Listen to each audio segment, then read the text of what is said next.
and I'll continue from there. Anyone can lead us in prayer. Thank you.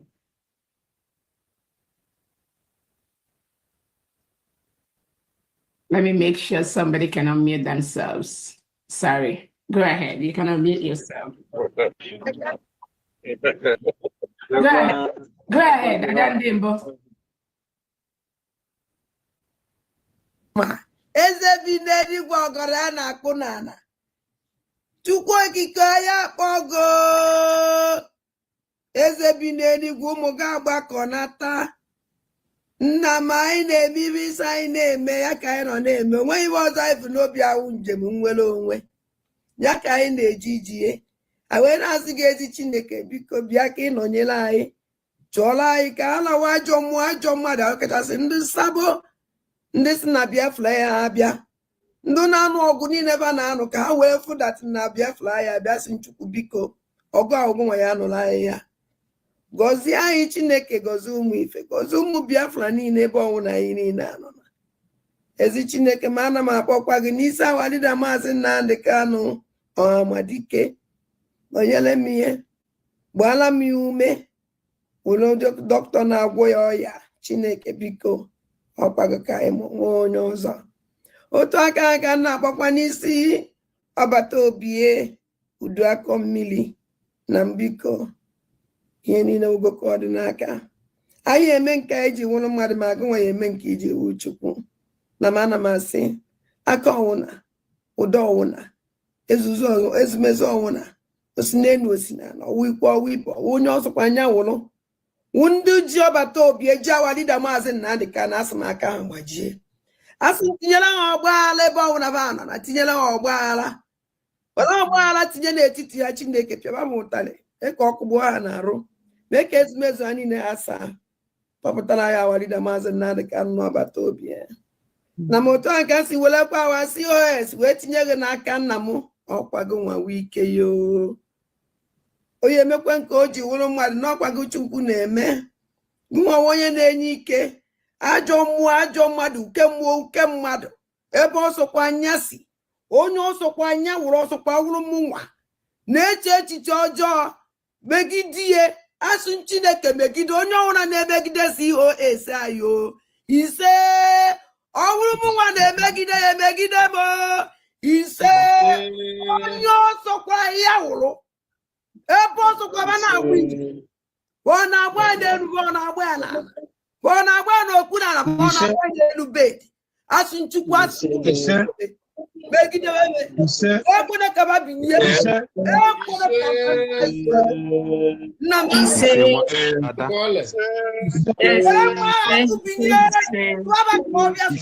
Ọbịa. Onye ọsọ. Enekwana anya n'ihu emekwana ebele.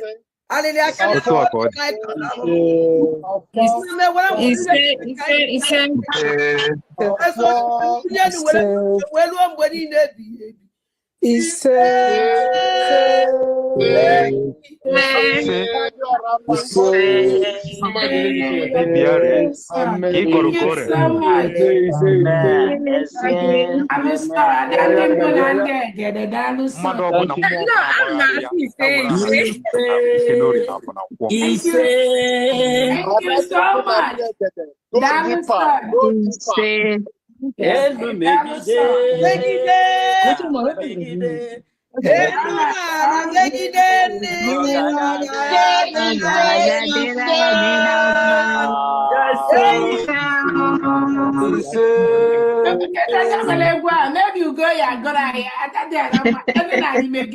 I like it.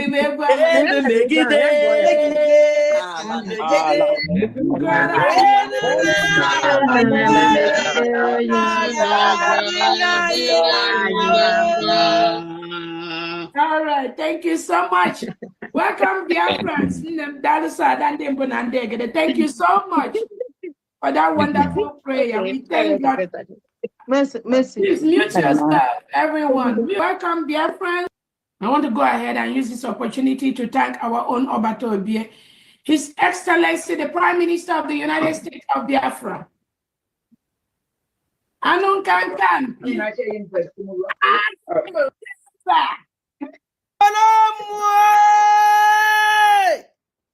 Oh,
So never. Ana mekwe na-ekwusi ike. Nobody, no more. If Obato Bia didn't bring this Biafra, only wanna forget here about it. Anybody wanna the Golodu send us Biafra, super Biafra, I will be a saboteur to that person. I will be a sabo, 100% sabo to that person. Look at you. Not again, gonna kwasre. Never. Ana mekwe na-ekwusi ike. Nobody, no more. If Obato Bia didn't bring this Biafra, only wanna forget here about it. Anybody wanna the Golodu send us Biafra, super Biafra, I will be a saboteur to that person. I will be a sabo, 100% sabo to that person.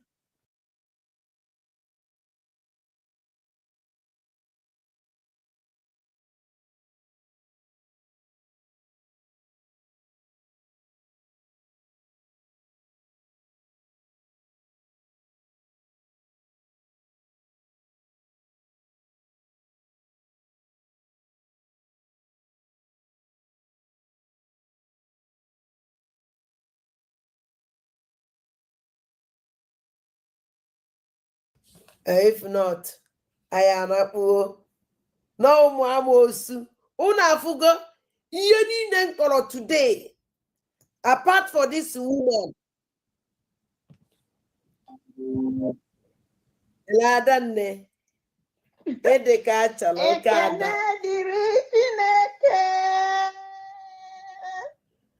Okayane chala mukwa agene. Abu na chine kondemu. Onyega kondemu numio. Okwa na kasi nyobio. Abu na chine kondemu. Onyega kondemu numio. Okwa na kasi mobi. Ekene diri chineke. Okwa yake salamu kubam. Obu na china kondemu. Onyega kondemu numio. Okwa na kasi mobi. Obu na china kondemu. Onyega kondemu numio. Okwa na kasi mobi.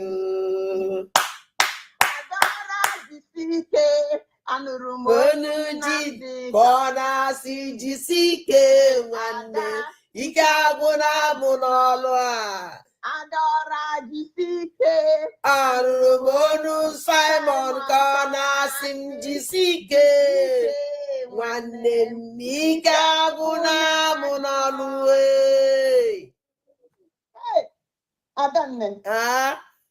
Why did you cancel your Midjourney subscription? I found this hidden AI that does everything I want for a one. Amahamuzo poroge ezoku amahamu chikeregi manasimu chikeregi asimi akamu danenu nya ozo mmaga nye kwa mudi ike onyere ada ndị mbụ na ndị ekete ozo mmaga mmesi ike kanji guys ogini nnem nnem chimgozegi you are doing a wonderful job. Inuko, chai. Maybe somewhere. Hey, Chinekena. Owebuna, this Madam Lola, Chimese. Madam, oh, it's a pity. Ne mother like you na Facebook kudi hungina na na coin house a mother moron one.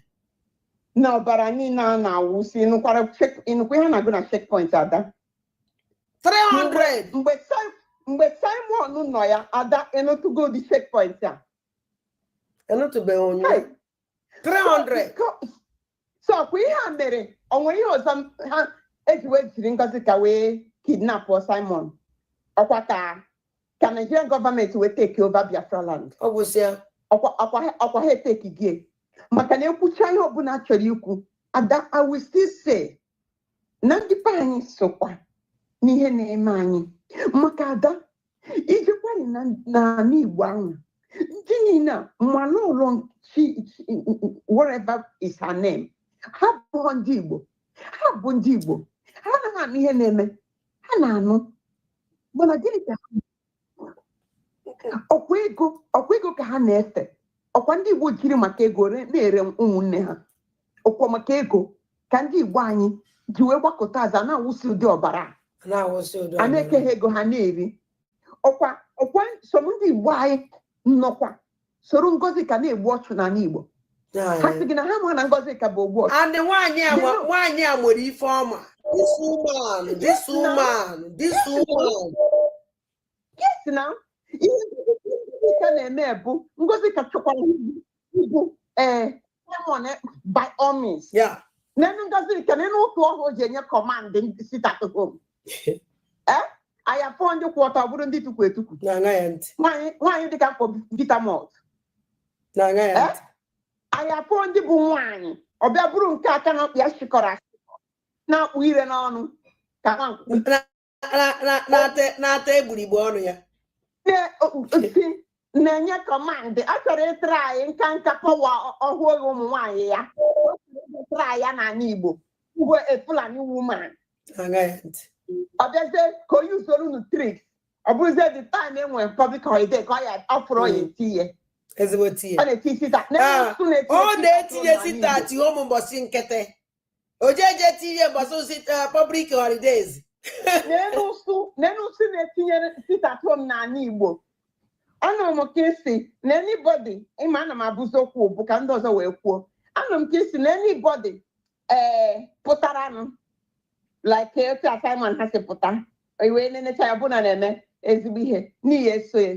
Anyị onweghị anybody anyị need kịta anyị enweghị leader kịta ada onweghị onye anyị na-eso maka ikwu onye kịta ifu ụmụ nwaanyị ya nọ na US anyị ndị criminal women onye kịta amapụta mba nọ na ada nne ada nne fụtawa na-ehi onye wafụta na ọkwa bapụta anaghịte nnọọ ndị America apụta kọwala m akụkọ Biafra.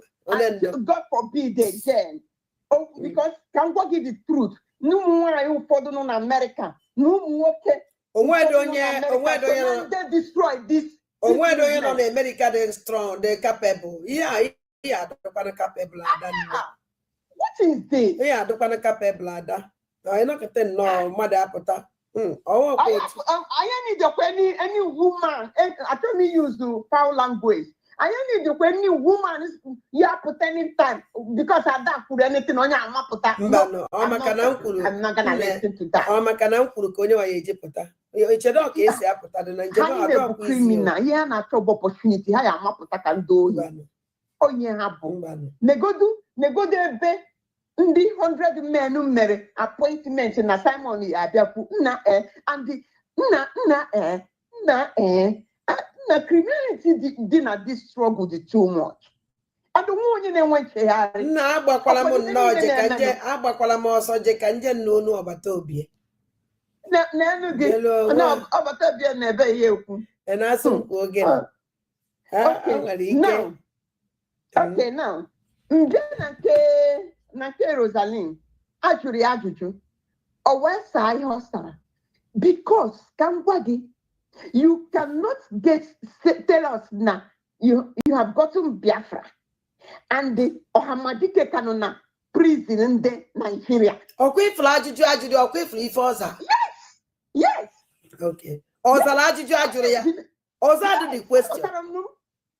Onye ka na-akọwara gị na onye kpata na ọya sanwe because ọ ma na ihe ajụrụ ya ị na-eme election as per ndị nwetegoro Biafra kedu etu ụwa ke ndị recognize anyị na the whole world ị na-eme election ndị na-eje ime Biafra then and our leader ka nọ na mkpọrọ discharge bekwe from court ị na-enweta Biafra onye amaghị m otu ndị be anyị si anyway the banner ọkwa most of ndị na-esi ebu ndị otu ha so nsogbu adịghị. Nke ọzọ bụ ifuru that boy jere n'ihu our leader, our senior leader, Ojukwu na the tin metromo. Ifuru dị arịrị dị nwa ha n'obi ada. Ifuru dị arịrị dị nwa ahụ n'obi.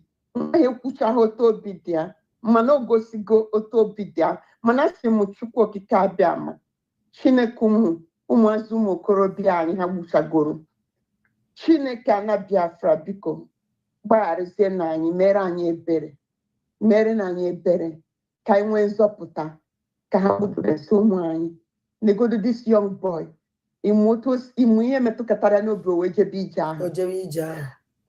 Ada, ị nụrụ mbọsị ngwa gị na Victor Ụzọaga n'Obi na ọ chọrọ expose Ngozi. Mwesigo ya onye mana ya nakwa ije wee ruo te nugo nu Victor. Anụrụ m ka onye buchi mere program wee na-ekwu okwu ya that na line ya dị agazi aga and ọ naghị tweet anything.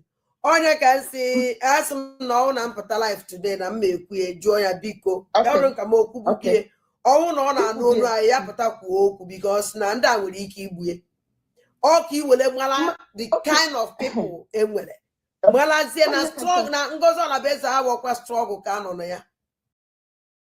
Gerçek indirimler için sen de Amazon'a bak. Son gün 28 Kasım. Amazon'da kafan rahat.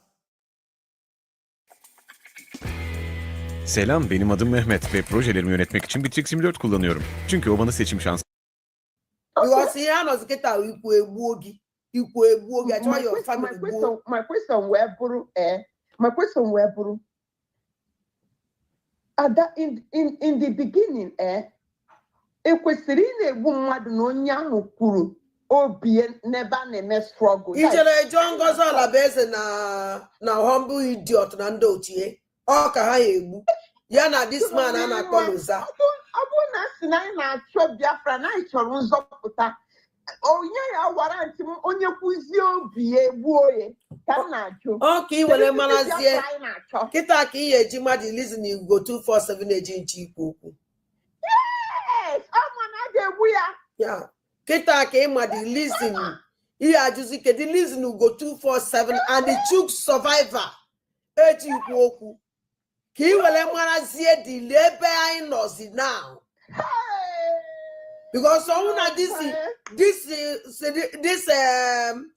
Mr. Ezeakonobia, na this boy this man apụta okwu a man egbugo ya. To be sincere to you. Imana Christian na-edere Ngozi ọ na-ede Ụzọaga bụ ezigbo mmadụ. Onye mmụọ nsọpụtara wee sị no n'ihe nyafụ abụọzi ihe nyafụ. Ihe nyafụ wee sobe ahọzi ihe nya na-afụ wee ruo tata afụbe Ụzọaga wee ruo kịta. Onwe bụ onye nụrụ onye. O mechara kwuo okwu ya na Olemijus kwuru okwu. Yes, after ya na Olemijus kwuru okwu. Yes. Mgbe ya na Olemijus kwuru okwu bụ ọdụ nke ebe last 2 weeks. Ya na Olemijus kwuru okwu last 2 weeks, I think. All that time now. Yes. All that time ọ kpọrọ Olemijus wee yọọ ya. Yes. Wee sị na ya dị sorry. Yes. After that one of officers also. What tweet is there? Your tweet about Ngozi. Yes. Since Sanwazi, where Rokita, or tweet to be again, and the a masna yana onombio high dozen. House Nana Bonombio Naga. So the Makumu Biafra na no quite hene meno. Na tem one Punya Parangozo or disappear. Alpha see so make it back. Ayebe me cook, Emily Moan or women because age in Lombia. I will call him. Okay. Ebe me cook until now. I don't want to say I have to QT didn't one. QTV. Yes. Mbana QTV no on it with only intelligent. Onye wine na rekene. Apubem ihe ya sin. Go 2 months. Mba o nwere ihe tweet ebe o tweet gbasara o nwere ihe tweet this list I don't go yesterday I think. Okay. But QTV is intelligent. I like you watch iso ya na program. QTV is intelligent, very intelligent man, yeah. Very okay. Now, nada. Can make sure kwa nada. ifugo otu onye ịchọta nwere onwe si akpa agwa. Ifuru ihe obi nwanne kwuru maka very dark man. Yes. Ifuru ihe dị iche na egbe na egbe. Exactly. Ifugo ihe lọlọ Nneọma na-akọgheri. Nene ihe obi nwanne na-akọ. Nene ihe Rosaline na-akọ. Okay. Unu na-agbakọ ụmụ Biafra. Unu na-agbakọ. Unu na-ewepụ wee mara chi unu chọrọ ife na agwa adịgo n'akịrịka. That is, onye ọbụla mara chi ọ chọrọ ife o. Because this time around, onye mụkwara ka ọ ya adọdị, ha na-egbuzi nke eneghị anya n'azụ. Nwanne m kpọrọ m today from Nigeria na-akọrọ m ihe na-eme. So, ha na-egbuzi nke afọ ọzọkwa. Ọ nọ na-ajụ m sị m, mọmi ka ebe ya agbaga nsị abụrụ kotoni gbaga. Immediately. Ihe a na-egbu n'ala Igbo na otu eke. Ihe a ọhakwa atọmọchị. Ọkachasị n'Enugu steeti. Na m na-enye gị connection, ọ bụ kotoni ije chọbụ ụlọ. Osi m because na ha adịghịzi safe at all. Wesịa n'ọkụnụ mara uru Simon Ekpa bara. Osi m na ha amarugo. Na ọ bụrụ na ha amabuo before. Kama na kọnkụ. Okay. So now they are killing us now. Niya na-egbu ugwu ụmụ agbọghọbịa na chebe ha ara wepụta. Yes. Si mommy na-egbu na-atụ ya that she's a young lady. Nsị ya nne ka achọba n'ebe anyị eje chọtara ụlọ. Ifuge. So onye ọbụla dịka makọ ya adọdị adachi m gozie gị jisie ike. Oh, God bless you. Ka onye ọzọ kwuo. Lolo Nkechiko, whatever you call it. Lolo Nneka Chimezie. Nneka. Nne m hapụkwa lolo a na-akpọ onwe ezigbo lolo. Anyị sokwa wee chiche nya bụ lolo nwekwa ihe dị na lolo. Nna ibe dịkwa lolo. Ibe dị na lolo. Lolo awụlọ. Lolo wụ. Adaka ngwa dị. Ihe dị na lolo mana lolo adị ebite aka. Ikwesị eche gị lọlọ ma inwe ha dignity. Ihe chiri gị enweghị isi. Onweghị isi. Ama m ihe m na-ekwu. Ọkpụkpụ ịbụrụ lọlọ ịkpa agwa ka nne ndị nchịkọta. Ọ bụrụ onwe ihe na-confuse gị ikuluo dan neba anya tinye na mmanụ nke bụ eziokwu. Ka ọ ya bụ ikwu okwu ka ikwu n'eziokwu. Ka ọ ya bụ ejichi echipụta asị na-ekwu ihe ikwuru adị na-ekwu n'eziokwu. Onye bụ na ịbụ lọlọ. Ha ma ụdịka lọlọ a na-echizi n'ala Igbo kịta, which I don't care. Anybody can cheer anything at any time. Ebe ọbụla sọrọ je cheer anything. Criminality wee na-ezu oshi. Mụ enweghị ike irespect kwa dis iri a nwaanyị a ebe beko dike si n'ọnya nwa gwara ya jee fa awarida nna and iwe ọcha ihe niile ọ na-ekwu. All these criminals na-eme mpụ n'Imo State ọ dị akpafa afa. She don't call them. Adọnwụ ihe chọrọ ịjụ gị lọlọ abụrụ ezigbo mmadụ wee napụta na-eme ihe ọ na-eme. Kedu ife o eji mee very dark man si ka eje Aso Rock je mashia? Bifo eji na-eme attack ọ bụ na ọchọ ka maazị pụta. Okay, ajụjụ unu ya ajụwazi ya. That woman bụ ndị politicians ka ọ na-arụ ọrụ. She can never say anything truth. She can never say anything truth. Mana asịnya nke onye na-eri, nke onye na-aṅụ, ka onye na-agba ụpụtekwa ya. Ihe ka m kwutebere. Maka na onye ọbụla ya aghọrọ mkpụrụ ọkụrụ. Ka ọ dị. Adanne. Chingozie gị. Bige. Nke ha ejide mụọrọ na ihe na-asụ 130, 300 checking point. Nga ha nọ. Were na-aga ndị a na-agwa gị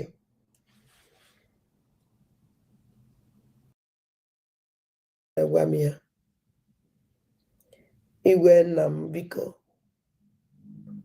ọnwụ na enweta meseji m onweghị ihe ọzọ awụ harabanụ na-enwe ọnụ ya ekwuru ha nụ maka na famili ahụ igwe biko tata yobe oyi nsị ya mba n'oge o siri m ike ibelieve n'oge gọziere gị bunyere gị elu kacha more years. And I big message man. Come on, I you know. Make any soon.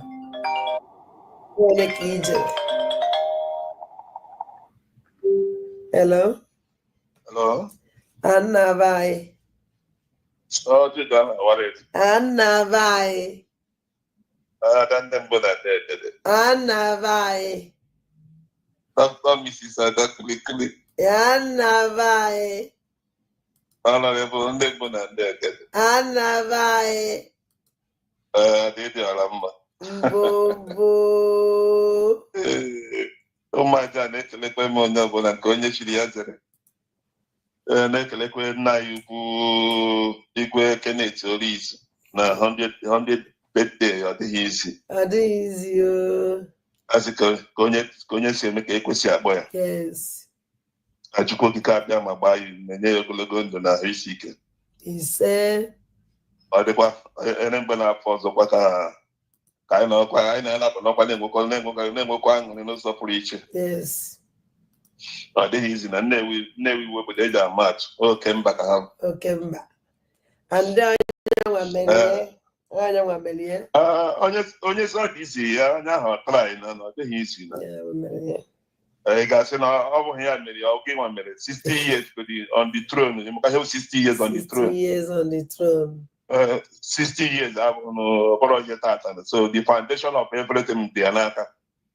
Ọ bụ isiokwu na agbakọ ọnụ nyekọ mmamịrị ọgba ofufe ghọtara. Yes. Mana onye nwadị the commander, onye nwa bụ ikposi nsi ahụ. Even before the war, ọ bụrụ gị ikpo Nnewi. Yes. Because Nigeria dị 65 years ka ọ 60 gịnị ka ha na-celebrate. Igwe nọrọgo na the throne 60 years ago. Yeah. So which means ọ bụrụ ihe tata. Oh, yeah. So my sister, ajụjụ ka m chọrọ ịjụ biko iwe wene. Ndị CRC anụrụ m ebe unu na-ekwusi CRC ha ka na-eme exist. Ọgọ kpara anyị tata na ọbata obi eyi ekwula anyị okwu. Anyị niile gwara jewe. Ndị CRC ọhụrụ. Ọkwa obi na o nwere program ha mere na mecha echi niile ka anyị jegodo na program ha mara nwere ibe asụ ha bịara kwu na o nwere ihe ha bịara kwu. So ha ka na-eme exist. Nwere ibe ya emechibe. Amakwa m na. Anyị bịa n'ọbata obi eyi ekwu okwu anyị niile jebe ebe ahụ. Ha tiri na platform ka ọ na ha mere ya na. I wepụtara na Zoom mee announce tata ha wee program ha mere today. Ha ncha niile dị ka ha bịa. Bamba mere na program ya. Ha bịara Twitter handle today. Ha bịara Twitter. Ha bịara na Twitter. Ha na-anọ na mba dị ho ma Joy Europe all the CRC group bịara kwuo okwu amaghị ibe abịa kwa wọchị m ya kwuchi mma like ije igeda atịnịfa kwuru ka mara kedu ihe ha kwuru ebe ahụ na mana ihe mma ọdatụ na ha sa anyị na ọbata obi even anyị niile m ugo 247 anyị niile jere ebe ahụ ka anyị jee n'onu ọbata obi. Mmụọ ama na aka na-eme exist. Ndị otu enweghị ha ji ha were eme. So anyị anọgide asịkwazi anyị na ọbata anyị na-eche n'ọbata obi ahụ kpọkpọ aka ibe akọrọ ebe ahụ anyị nawakwa ịma mmadụ abụsị anyị nwee ndidi na o nwere ike ịwụ Monday or Tuesday. So anyị na-echekwa na mbọsị ọzọ makpakwa anyị ejewekwa na ịnụzi ihe a na-aka ebe ahụ. Ọ dị egwu. Hello, nna. Sorry, enwe ka ọ bịa kụpụ mba asị m ịnụzi ihe a na-ekwu ebe ahụ. Mmụọ ama ha na ha ka na-eme exist because okenye amaghị ekwu ala ụgwọrọ ka ha dị nwee mgbe onye ụlọ ya na-akpọkọ ha na-achụ oke. O nwere mgbe ha anaghị eme exist ijere mbọ Saturday ma ma Saturday ka ha ji afta na mee donation. Mmụọ amasị ya even elu oleme tata mewe ya na ebe ikwu okwu even ugo 247 chọrọ ikwu okwu asị ya donate ego. I didn't make interested in Nanya and even I went to the palace and continue that they are this and I need to come back. That's all about dead men. 100 women and women. Donate your money. My own uncle that their own force and I can't I don't know. I need to get me back. I tell you the window because I talk. Maybe this guy, I mean, even that is here all I can say for they correct. It's more than that checking point, yeah. And the guy was also like is then somebody supposed to be from Lagos alone, from Lagos. Onye ka ndị na-atụ ụtụ ndị na-ewe ego enye fa kwesịrị ịjụ fa ajụjụ. Those people na-ewere ego na-enye all these rubbish people kwesịrị ịjụ fa ajụjụ. Ego a na-enye unu kedu ife unu ji eme nwegide nwee 300 checking point. So na Anambra from Anambra from Onitsha to Enugu Utate. Nah. Then again, because from Enugu to Aba. Because from Enugu to Aba. Even on the side Enugu Aba Port Harcourt Express Road. How many on the side there? Even songs on a one community self. From Onitsha with the express road. Okigwe highway. How many on the side there? Onye ka mgbara ngozi ọra beze. Instead if I'm with the Chawandama Yeguna Anambra State on 8. Eya to election. Ya kolondo criminal ya je Chawando checking point. Ya chisusi and checking point. Even on the make and happen Ngozora because promote you.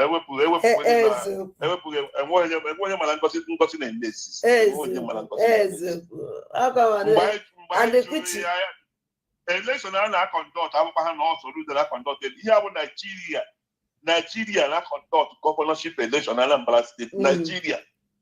So which means na Nigeria got all their power nearly all the police go Nigeria within Anambra State.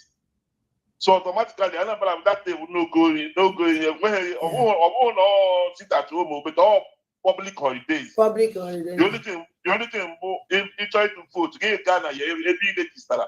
Get Jeba, whatever vote in the morning. Get Ghana, you're putting this in, get one vote. One unit is stopping. And man, I won't get movement in move that anyhow. No, all the electoral officer. Then can everybody in BIAFRA government in a election. Na, be careful.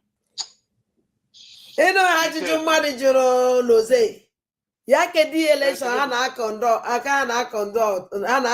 kwa na warida mazen na de kano no na kanu DSS. You know ibo ozola di. Again ka mo ni ma nwere ike to stand mo defend mo US but dey possible. Hey. Or dey possible. So mbaka ọ ga-akpara gị ya wepụ gị na di. Kọrọ ibo ọzọ ibe ana eme, kọrọ ibo ọzọ kọrọ jewa. Ajụgo ha question no. Ọ bụrụ na enwere onye n'ibe ha na-ebe akịta. Onye hafta bịa defend ya dị akwa. Oga bụ capital of the state. Oh. Ka ebe office governor office adị n'Oga. Ebe ndị Oga. I'm going to shop ka o rent na si ya bụ Odumegwu state governor's office. Ya bụ the shop. Ka ebe ọ na-eme exist na Oga bụ the capital. And Oga bụ nnukwu obodo. Oga na-agwa gị abụrụ ihe tasa. Oga na-agwa gị ihe abụrụ ihe tasa. Oga bụ odu ihe. Ebe Oga lụrụ ebe Oga. Na Biafra government. Oga nwere airport. Nna anyị. Ebe Oga tụrụ 50 million. Emokwu ihe mmegide n'obodo tụọ ego 50 million. Wee jenye gọvanọ. For campaign ọkwa iji support ya na campaign yo. Wee gụsịsị ibe niile ọ lụrụ fa. Gụsịa ihe niile ọ lụrụ ya. Na ya bụ DPM ndị ochie. Mmadụ ọpụta na-eke ya ntị. Ebe onye mana ọ na-ete sista. Mba, nwere onye mana ọ na-eme exist. Onye mana ọ na-ete. At least mgbe ọbata opie nọ ya, ọbata opie. Ị gara onye ọla Simon ekpa. Onwedo onye sọnsọ ndị na-akpọ ngozi ndị USB ihe. Ndị agha nọ na social media. And ndị a na-akpọ ya bụ ndị Fulani ọkwa ndị Igbo anyị. Oh yes. ndị Fulani nọ na ndị Igbo na-asụ Igbo bụ ha na-akpọ ya datin aha ịbịa na Twitter ha nọsị ga eruru 1000 nonsense. Enweghị m time all those rubbish, ana m egesi ha ntị because ị na-ege ihe ha ntị ọ na-eme gị BP gị ọ na-adị ọkpahụ uru. This boy after akọrọ gị 300 and something chickens ka anyị were godi ihe a o nyere statis o wepụtara ka anyị were godi for example 300 and something chicken points na Southeast alone. Southeast. So na Southeast 300 and something chicken points. Then obodo na-enwesị ihe one town o nwere one town ọ gụtara ya 4 checking point n'otu town or 5.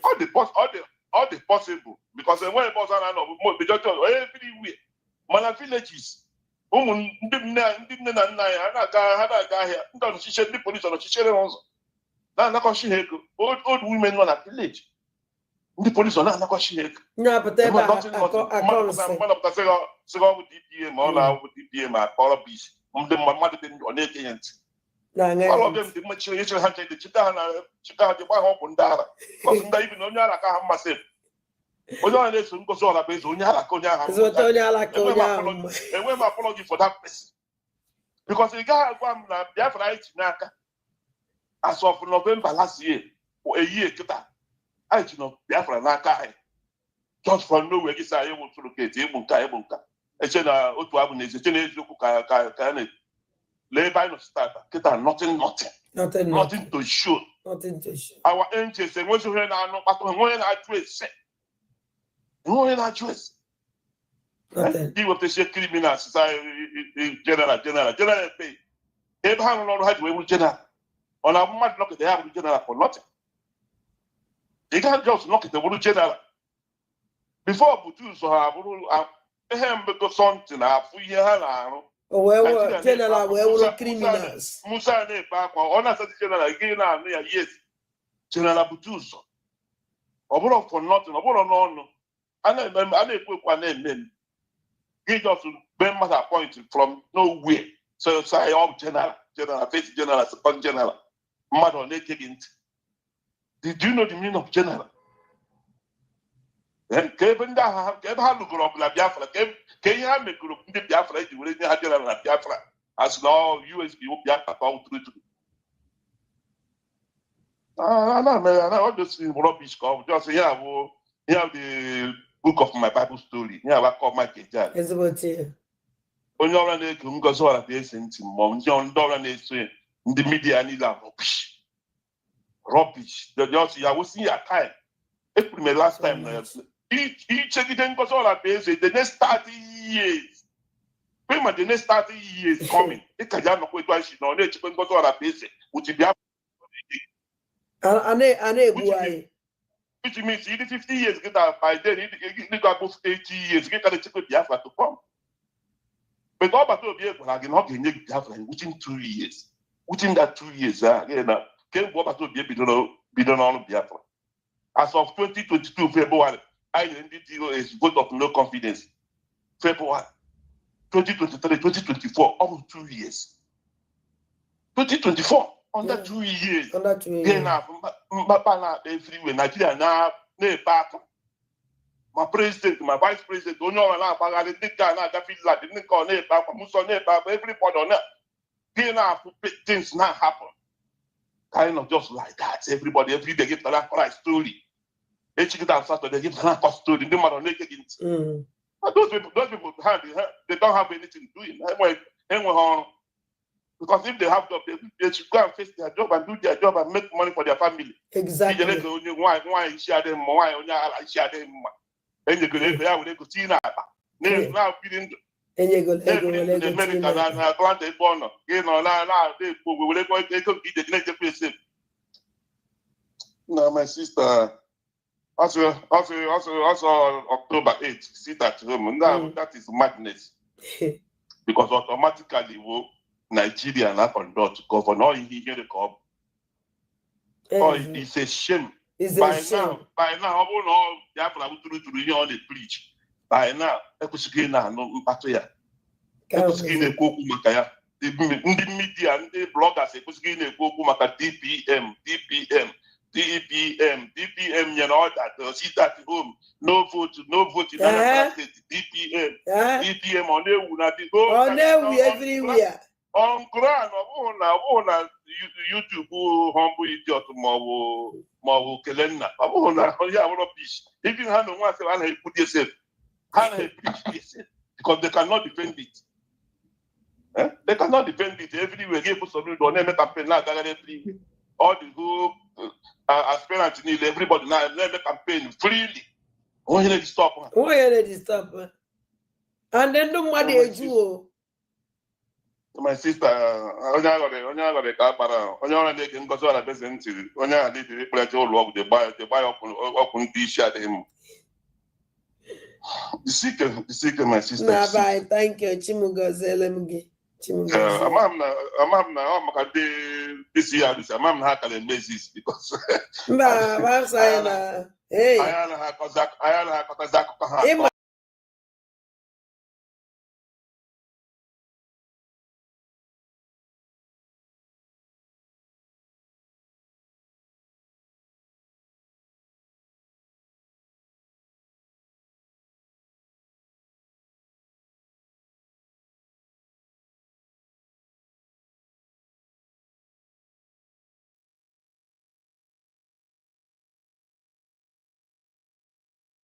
Program and the mother on a phone to see anybody ever put them on the bio who's I be at you on a phone may allow who are not to Helena, good evening. Biko, I don't make a long time. I just go my up on E because I'm not Biko. Mana, no buy, never was you. Na-adọ ndị ahụ na-azọ wụzi ndị na-apụta emewe anyị obi. Why? Because believe me, BIAFRA n'ụlọ olu m amara m onye Adadioramma wụ afụtbere m before obi France m bi another place mana abịghị the same place anyị nọ na the same city and I so na one of the people who duru mgbe program ya bidoro small mgbe anyị na-eruru 3 people na-akpọ ya na program. Today now this program guy was after that and then 2 minutes. I'll not believe. And man of the 1 hour with Adadioramma na. Ika was a mama him get jack with the draw. Get her part. Mana I could remember am kowa. What nala. Na we ama Adadioramma money I don't know you. Manana man for Chineke. Na no preli when I no prala. Adadioramma wouldn't bogeji never a time and don't look on our for anything finance minister in this struggle. You are Masatara in your own one, or told she would have Adadioramma never a time. Robauro, Mobunuche, anything finance minister, never post to say not need today. Even this Indian post, and I'll give you post. Even post in the Kenya or reject. Why are you people lying against her? Lion man, if you didn't cook before they cook on I'm telling you. I am telling one Okoko, Pastor Elu Yabakoloso. I am in a Chibido, Biko Ken, Information Minister, Secretary of Information, and our COS. Call this man to order. I don't know, so na BIAFRA media team, USB media team. Call him to order.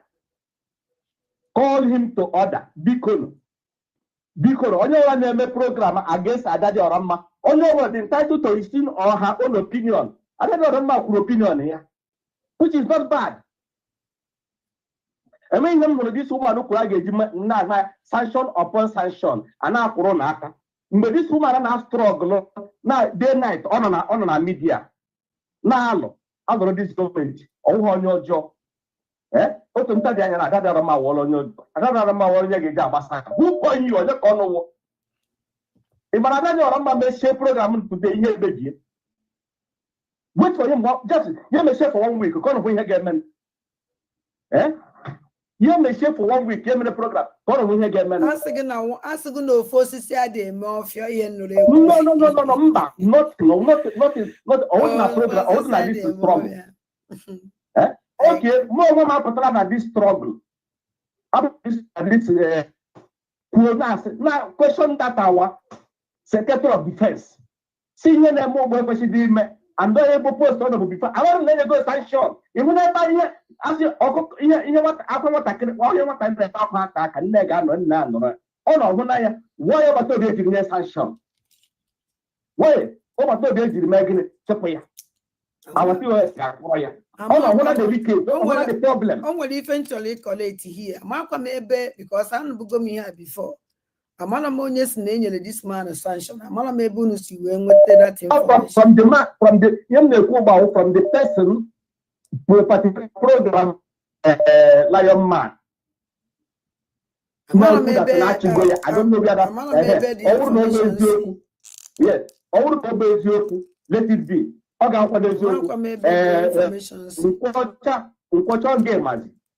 in him, American and then go like that. I go people every day. Yeah, bank to be the amma. And we are now, madam. I have a person now, Lord, and you will never Suboya not. You get whatever that because you now support one particular person, one particular government. You keep quiet. You may Mban, how did the way? Oh, come on, yes, you have bought some, and I was a minute, all the minutes on one I was. Letting him Ogechukwu Nkere. You know the US know with my scenes for a long time. Ogechukwu Nkere with the bad character one. I made a Kuroku. Oh, you know, maybe she I need to see everything. One or another, I never put out in there. It's past the life, yeah, one by one. And we both Dinaga, or manage damage. Oh, we don't talk, I'm a quick, and my name is Naga, and my name is damage. I want him to listen. Manabiko, on you criticize. On Marcon say criticize. On you what Marcon show. Read what is government. On read off more for my. Why when even the Onya, believe me, Adadioramma, the onward contact, all the contact onward, all down every open the on grant and every day. Information along with what do you information about men on ground. Keep put that lion man just or who choose on the wall high mark for you is a very, very stupid question. No question on your name or one hour on that video. But let's come on. So one year, 1 year for Trama. Now go about tools. I may criticize it. Just this person now law. You know why he's saying that? I want to hear him today. I wouldn't always joke. We had a video surgery my program. I wouldn't always joke. On a one year half a tra. Or when you're like from Nandoso, with table tools of Bobo. But on my color comment. So I would have to comment would joke. Let it be. Yeah, to find out that Adadioramma on about the tools. Eh? I would like a man can see because he put one even a Yamagra, he put one prophet Yamagra, only one and let that Hayana if I know back organ, it was all like on, was all getting position here because take a part time. When I am Boba Toby and but I got it by him, but Toba Toby, what problem? They got it by Toba Toby, I get you there. When I move, guys are saying, but the poor one become Barako, if I got me here with government, Barako, because I'm sick, I'm going. You know, here is getting too much. Mandana Patan. Mando no na campo get patracong na food na support get out will you're not getting it right. Lion man, you're not getting it right. Again, because I na yogi emanaso sonal, emanaso soni pigama sonal. This is not the time. Only to them autocola ojukule no Autocola na jere no go jukwere no go na. And go percent we will bring you down. I may him, but he could not get that. I put an end of because of him, a back. I want that time. All those things can happen one by one, and you will regret it. In your chocolate, Brako Gungo, Lion Man, I know what now. Brako Gungo, only no person go right on. You will only the Bungu. Brako Gungo now, open head to the one more BIAFRA. And Banana Patas, even that man, but I will do that. Adadioramma, all the ever say sanction here, ever senior suspension. Adadioramma fight for Batobie, fight the government here. You have to fight for this government. Adadioramma doesn't ever do labor. Adadioramma on media, well known. How many millions of BIAFRA light and how many Hanaga? Now, even apart from Batobie, I'm going to follow us also. Na media, Adadioramma, or yes, Yapata. Adadioramma, no, na media. group of people na-eweta ego na-contribute na-enye the gọọmenti aka otu nzukọ ezinụlọ ha gawa ọgbata obi gụrụ Australia they contributed ọ kpọrọ ọgbata obi ya bịa France ọ kpọrọ ọgbata obi ya bịa na and the more ọ na-eme ihe na ha na-contribute na-eweta ego ihe oge na-asị English mara akwụkwọ what is your contribution into the struggle ihe anyị na-ajị gị onye asị na Adadioramma agbaghị uru ịba na anyị na this struggle I want to know tell BIAFRAs come and tell BIAFRAs uru ịba nwaanyị a kpọrọ grupu na-eweta ego ọ were help to the government otu ndị nzukọ ezinụlọ ha atọ ego agara Australia atụrụ ha ego agara France atụrụ ha ego agara US atụrụ ha ego only one this woman ọ nọ na media ọ nọ na media always 24 hours without Adadioramma who will stand this Ogechukwu Nkere na Akparawa and so on without her onye ga-asa ndụmụle ya ọsọsọ nyanwa ọ pụta ya na nna biko ike gwụkwara ọnụ ndị Biafra ike gwụkwara ọnụ thank you. ike gwụkwara ọnụ ike gwụrụ ọnụ all of a sudden Adadioramma wụzi onye ọjọọ na-apụta eji agbasa ya nna biko ndị be anyị na-asọ ọkọ werekwa na ama both A and B ka onye ọbụla nọ na this gọọmenti tekwa na time Adadioramma mgbe ahụ agbanye ọkụ ego dịkwa anyị ahụ eribedukwuo that war never end ọ na-efirikwa na ọlụcha na end go it never end ọgbanye ọkụ amarakwa m ihe na anya ga-adị ụlọ I'm telling you ka onye marakwa ihe ọ ga-eme ihe eme hapụkwana Adadioramma ebe ọ nọ ihe ụlọ kwukwere asọ suspension ya emechaa fil to come back to government ya ga-efilikwere no but anyị agara nọrọ na mmiri nchaba anyị n'anya this is what we promise Adadioramma ihe na-azọ ụwa anyị nwa ya na ịgara nọ na mmiri nchaba aga anyị n'anya biko ihe ikwuru ihe mere eme the secretary of defense omege ha ọfụma yes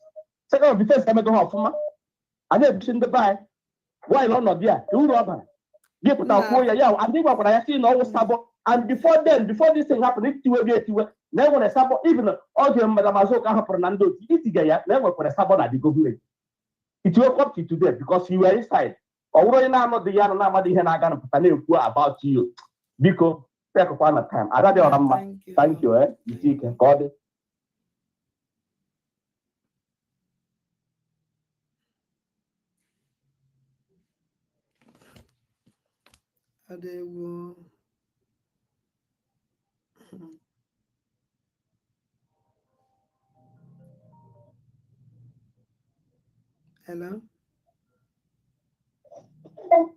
Hello, biko onye na wele 1 minute. Adị nwanne m nwanyị.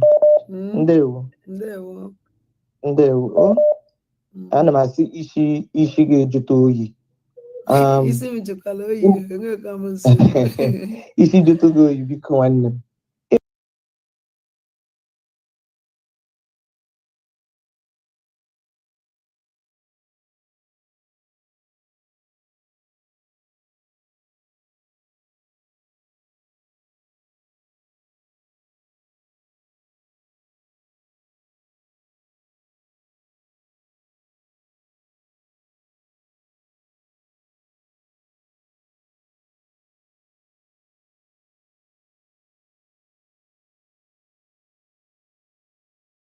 Good evening, good afternoon, depending on your time zone. I bring a warm greeting to everyone, no matter where you are. We remember our heroes, heroines, and our allies, and everyone working for this great purpose for us to achieve our freedom. And we are also glad and delighted with the news flying today from Washington, D.C.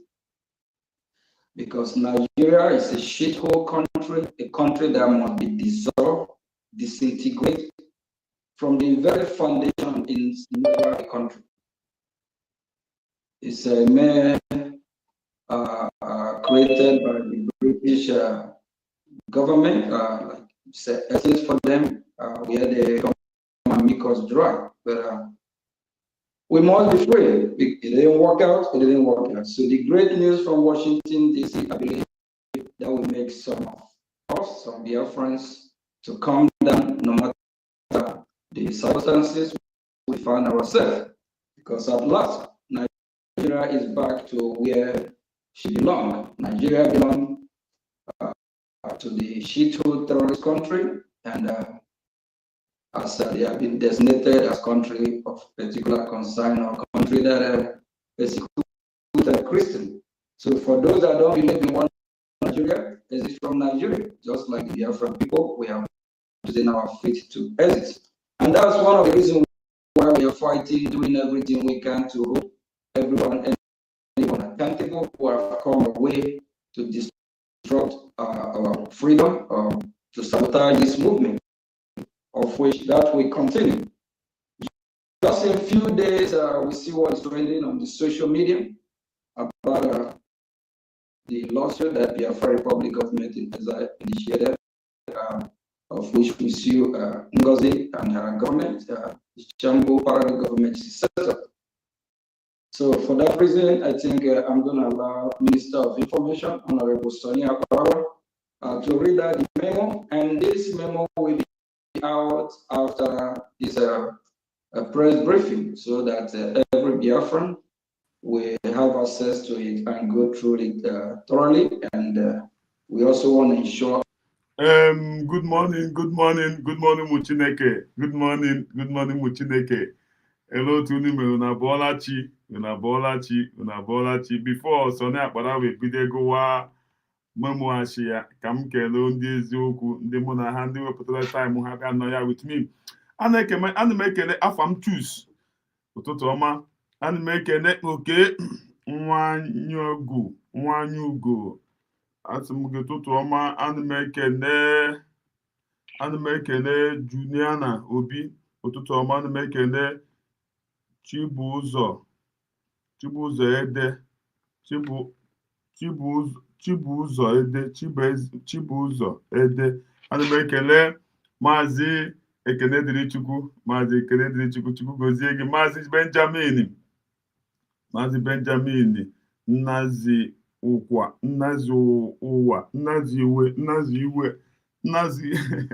ana m ekele gị. Ana m ekele Chidebube ana m ekele gị.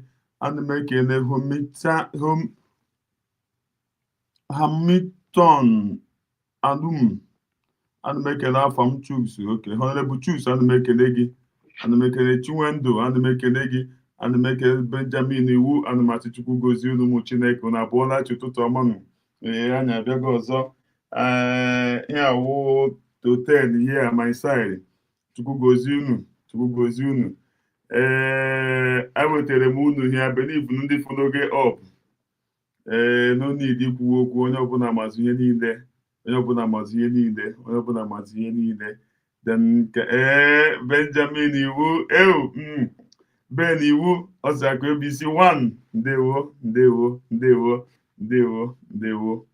nwanne m. Chukwu gozie gị. Ụmụnne m, oyi atụwala hia. Oyi a na-agwa gị oyi na-edeghị akpa amụ fụkpọ hia ofụgboro taa. Adowo oyiwo ma iwe gị ihe ijiji aka ọ ga-eme gị affect, and the oyi kwa wo gị ijiji ihe aka ị ga-awalite, that is ọya ka anyị na-efesi here. But ekele dịrị Chineke onye mere ka ihe ile nke taa, onye mere ka anyị dị ndụ na adịdị ndị anyị masị papa na ekele unu hụrụ ka anyị si wee bido ya. Obi eze unu nụrụ ndị ya ọ bịara ebe akọ nchi ọkọrọ Chukwu nche ma ọ ga-ajụ onwe mgbe o kwụsị onwe ihe ọ chọrọ ịjụ the woman.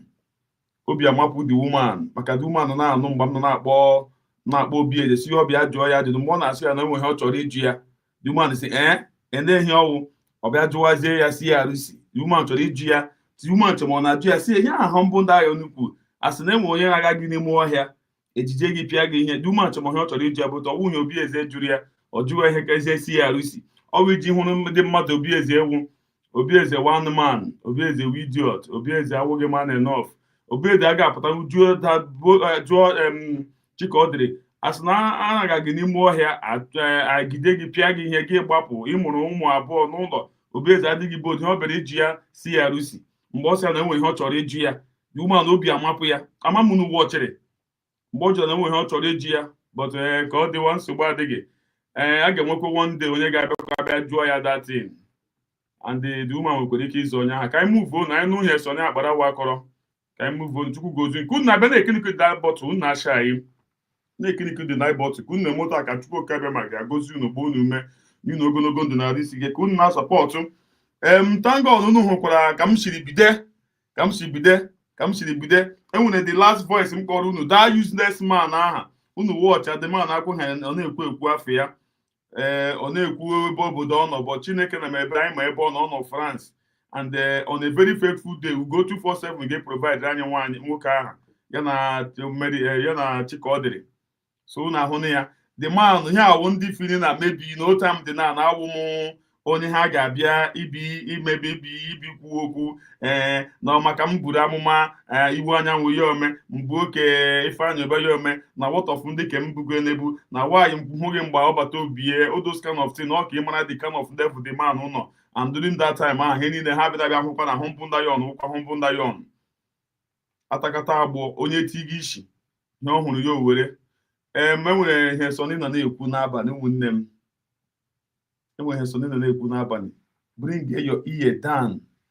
The man is a very useless woman that used to cry like a baby. I came from one neck with 2 months. That man, I hope one day the man who won your hope, one hope who's of them, my side hope who's of them, my coach. It will not have useless handy. Can you get no Sonny? With that, I'll hope you now. Get here. I saw me the medicine interrupt because of me interrupt or get delay. Give what I don't know you that get the thing, no moon them. Get no other of my Kunu Mona, it the kind of mother who get getting us on that, but I won't. Mgbe akịga mata na Sọnị Akparawa na o we go digga na Sọnị Akparawa rige this guy mugu na Sọnị Akparawa rige this guy mugu Sọnị Akparawa rige this Ogechukwu mugu so ka anyị gbapụ na ya ọsọ agime distract unu ntị ka unu ga na-ege na ụmụnne m Chukwu gozie unu ka unu na-eme otu a everyone that it's never too late. Anyone who try to sabotage this great movement must be held accountable. Thank you, Minister of Information. You can go ahead and read out this memo. Thanks.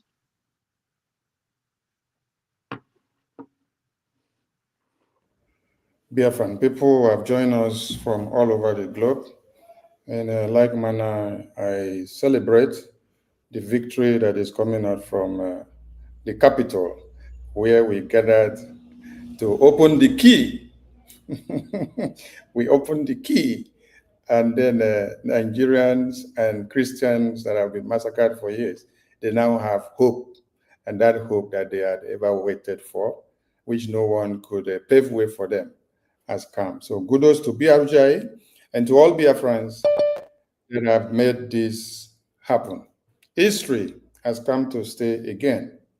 And we will celebrate in a grand style. But we are here to deliver a message just like our APM said, and let me go straight to the message.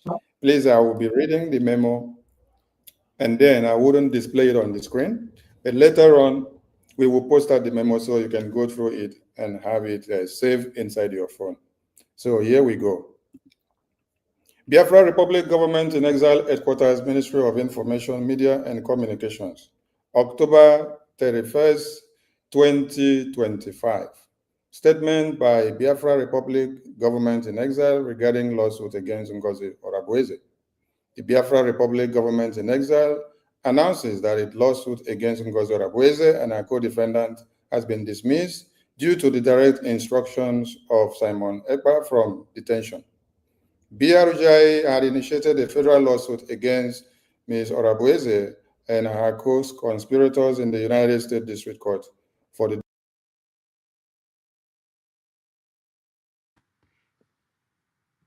Akuna nyozi Simon Ekpa owuzi PM nyozi Simon Ekpa nyozi Simon Ekpa achọ me na distract this thing but achọ me na unu could name understand achọ me na distract we move nyozi Simon Ekpa owuzi PM owuzi Prime Minister Simon Ekpa nyozi Sonny, go ahead.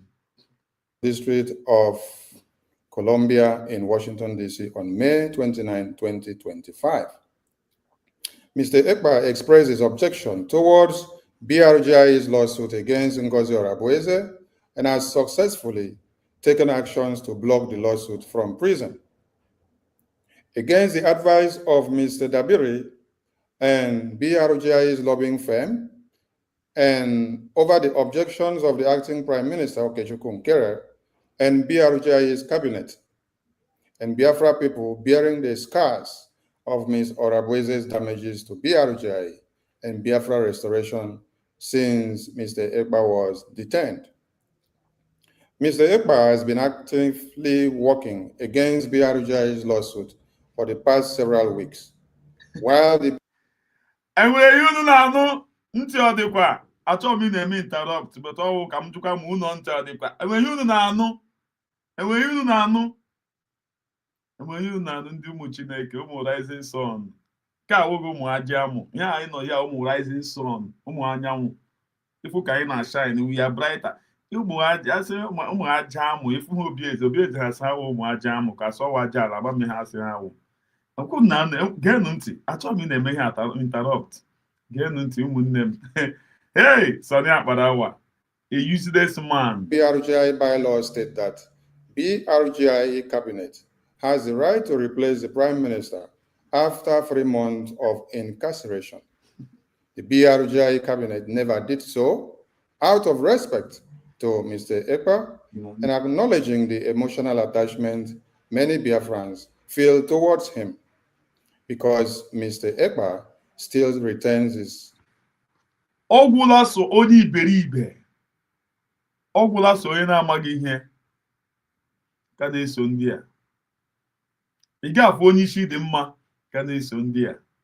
Believe me, ị ga-afụ onye isi dị mma ka na-eso ndị a. Just listen to Akparawa. Position as Prime Minister. Even though he is incarcerated, he has the legal right to assert his authority to undermine the lawsuit indefinitely.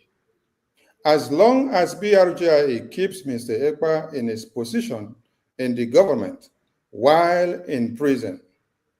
If the status quo is allowed to continue, BRGI going forward will remain undermined in decision-making and delay the way forward in the restoration and recognition of Biafra in the United States of America. The international community cannot work with someone in prison and under duress for recognition to be achieved. Mr. Ekpa relayed to BRGI Acting Prime Minister Ogechukwu Nkere that he does not believe Biafrans have the right to sue Biafrans, ignoring the fact that Biafran saboteurs put Mazi Nnamdi Kanu where he is. So, ọkụ unu wee hụ ihe mere na Adadioramma ji na-anụ anyị nige mamịrị elu now. I cancelled that. Oh.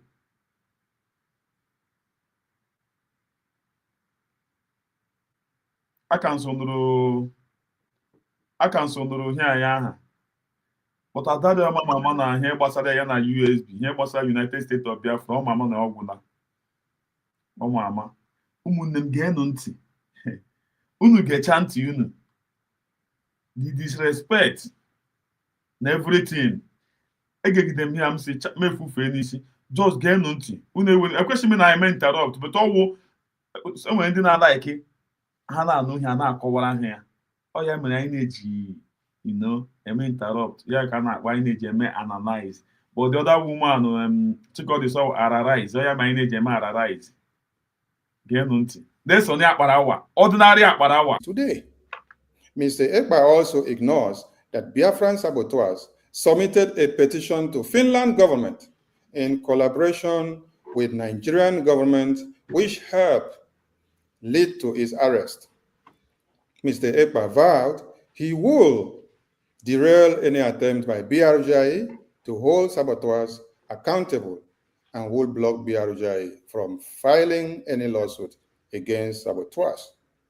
Furthermore, Mr. Ekpa relayed that he wants Biafrans to know that he is personally stopping the lawsuit against Ngozi Orabueze for Ms. Orabueze's benefit. His position advocating dismissal of the lawsuit is reflected in the notice of dismissal and court records. Mr. Ekpa responded that he doesn't care what Biafrans think.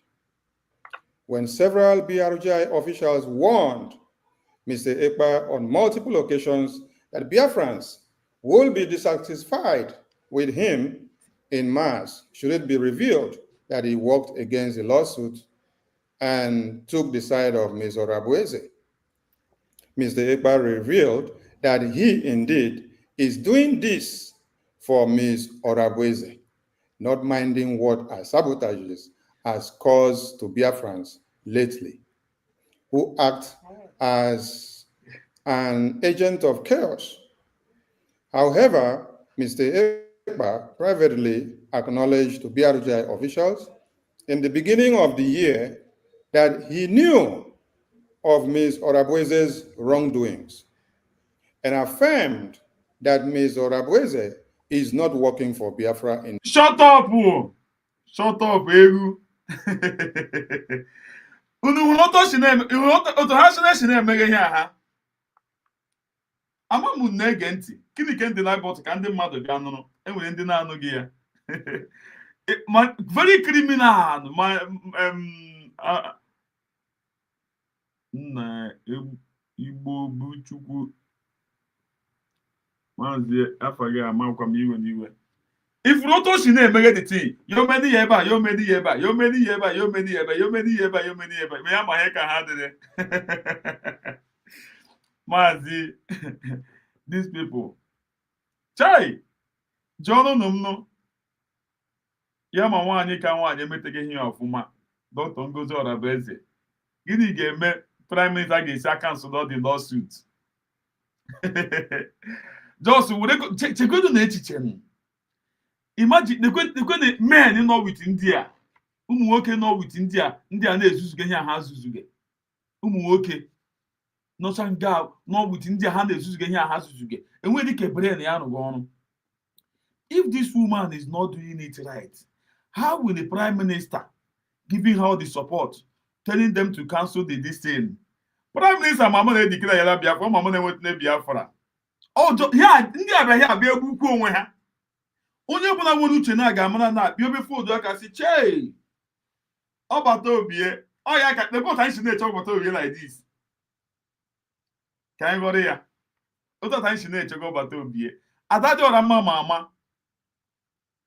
ama na ọkwụzi n'elu ọkwụzi n'ala na ọwụzi ụsụ ka ọwụ ama Chikodịrị a na-ala n'ime ọhịa ama ụmụnne m ga-enu so na Akparawa ntị.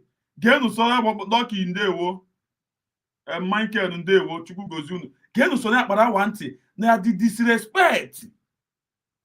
Dekwo ga-ekere onye akpọrọ acting prime minister. Dekwo dị n'ihu ya a useless man, a stupid man. Ụmụnne m dere n'ihu ya anya ka ihu ya dị. Achọrọ m ike unu dee ya anya. The thing because of so ya Akparawa agụ ga nwanne m ọ na-ekwe m ndite. Sonny continue. And at that time, he encouraged BRGI officials to take action against Ms. Orabueze. Earlier in 2025, Mr. Ekpa sent a message to Ms. Orabueze to disappear from the social media, especially Twitter X, because of what she was posting on social media with his names, signatures, official letterhead, and faking of his official stamps, which were implicating him in his ongoing case in Finland. Mr. Ekpa had also disowned Ms. Orabueze's group when he realized her misconduct. As such, Mr. Ekpa has either been playing a double game or is incoherently contradicting himself or deceiving Biafrans at this time. Mr. Ekpa, learning that the breakaway groups were collapsing under the weight of the litigation, and BRGIA regaining momentum after the chaos of the past year, became resentful and has engaged in a desperate ploy to save Ms. Orabueze in order to have reignite chaos in the Biafra government. Mr. Ekpa, in working against BRGI's lawsuit and assisting Ms. Orabueze, a widely looted figure who whose purpose is to ridicule the Biafra government with her absurd and unserious behavior, has committed political suicide. Mr. Ekpa, in the estimation of many Biafrans, in this one action, has completely disappointed Biafrans by changing the goalpost because it involves Ngozi Orabu-Eze. Though he has acknowledged of all sabotages of this particular woman, Mr. Ekpa. Ụmụnne anyị m editenwu di ya. Amaka m na ghọta ihe aka m si aghọta gị ya. Biko kinikere ndụ na but ya ma ikinikibe. Ọ just once ya ma ikinikibe. If you have not click, you share. Ama m na ghọta ihe otu m si aghọta gị ya.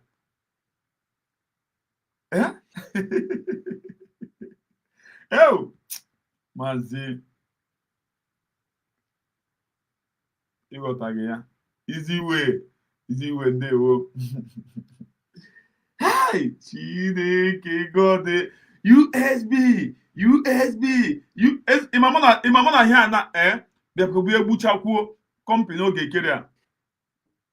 Imama na here bịa zibe egbuo brigi company Ogechukwu a. Ihe ha mere na iti na bile open ebe tip nne m ezi nwaanyị na-ebirikwe ya dị. Nne, asị m na enweghị ihe eme isi ka mụ ka anyị ga-eme gị. Ị hụrụ these two chere ka m ji ha ka ha hụ ya. Ị hụrụ this idiot. Ị hụrụ two animal na ihe aha ya wepụ ndụ ha ka ediri m ndụ. Ka mụ ka ihe ga-eme gị nne m. Datin aha ya mee this idiot a wepụ ndụ ha ka ediri m ndụ. Triple M ndewo. Nna my brother ama m onye mepere ha ụzọ. Ama m onye mepere criminal ụzọ. Ama m onye mepere ha ụzọ. Ka m hapụ unu na-ege ka unu gere eto maka mụ agachara sị ka m wetara unu maka bifo m ebiawa ana m egecha ege bifo m ewetara unu. Awụghị m dị nwaanyị a na-ala n'ime ọhịa abịa ọfọ akara news bịawa like that. Ọ na-aga ya ege. Ogechukwu ji ihe agbuo company a. Ụmụnne m enwere ike m hụgaghị ya gị hụcha big boys m fụrụ so Ogechukwu ezuzugo ihe a. Enwere ndị dị iberibe. Lekwa otu ihe Ogechukwu dị. Cheka m mzi unu iru Ogechukwu. Unu hụ ha useless Ogechukwu dị. Unu ha stupid. Gbara nụ channel ya 1 minute. Lekwa ihu ya. Ohi ga-ede ụra o. Ọ nọkwa n'ọgwụ. Ohi ga-ekwu ụra. Imagine. Lekwa ihe so na Akparawa nọ na-akọga maka prime minister. Enwe otu o si hit gị wa prime minister. Yo hit ya hota. Enwe otu o si emega the thing. Ọ maghị. Ọ ya mere o ji ewepụta ha the thing dị momo ọgụga. Onye ma wepụta ma ọ gara ewepụta ndị mmadụ na-agụ. N'enu so na Akparawa. Chei! Ọ dị egwu. Enweghị ha na-aga afụ.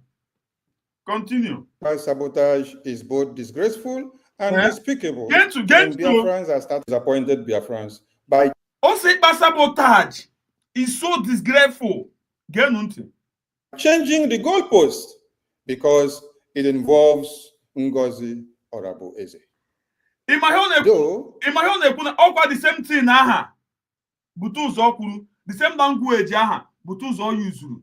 Ọkwa ihe onye a na-use now. The same language butu ụzọ aha. And Adadioramma use this language before. Geenụ ntị. Hey, Chineke, nwaanyị ka nwaanyị. Ndị ka na-achị. He has acknowledged of all sabotages of this particular woman. Mr. Ekpa's sabotage is both disgraceful and despicable, and Biafrans are starting to wonder if Mr. Ekpa... Triple M, are you wonder? Ekele, are you wonder? Benny, are you wonder? Nest, are you wonder? No, Biafra is wonder. You people are fools. Unu wundi iberibe. Ewu nwụrụ anwụ. That Biafrans are wonder. Ekpa sabotage. Nna nekwa ne. So na Akparawa asị gị baa ịga n'ime na ị ga-ekwe aba n'ime. Asị gị baa n'ime ga nọ n'ọnụ a ị ga-ekwe aba. Gị na Ogechukwu. Unu ga-ekwe aba n'ime ga nọ ọ bụkwara 1 month. Ewu. Knowledge of all sabotages of this particular woman.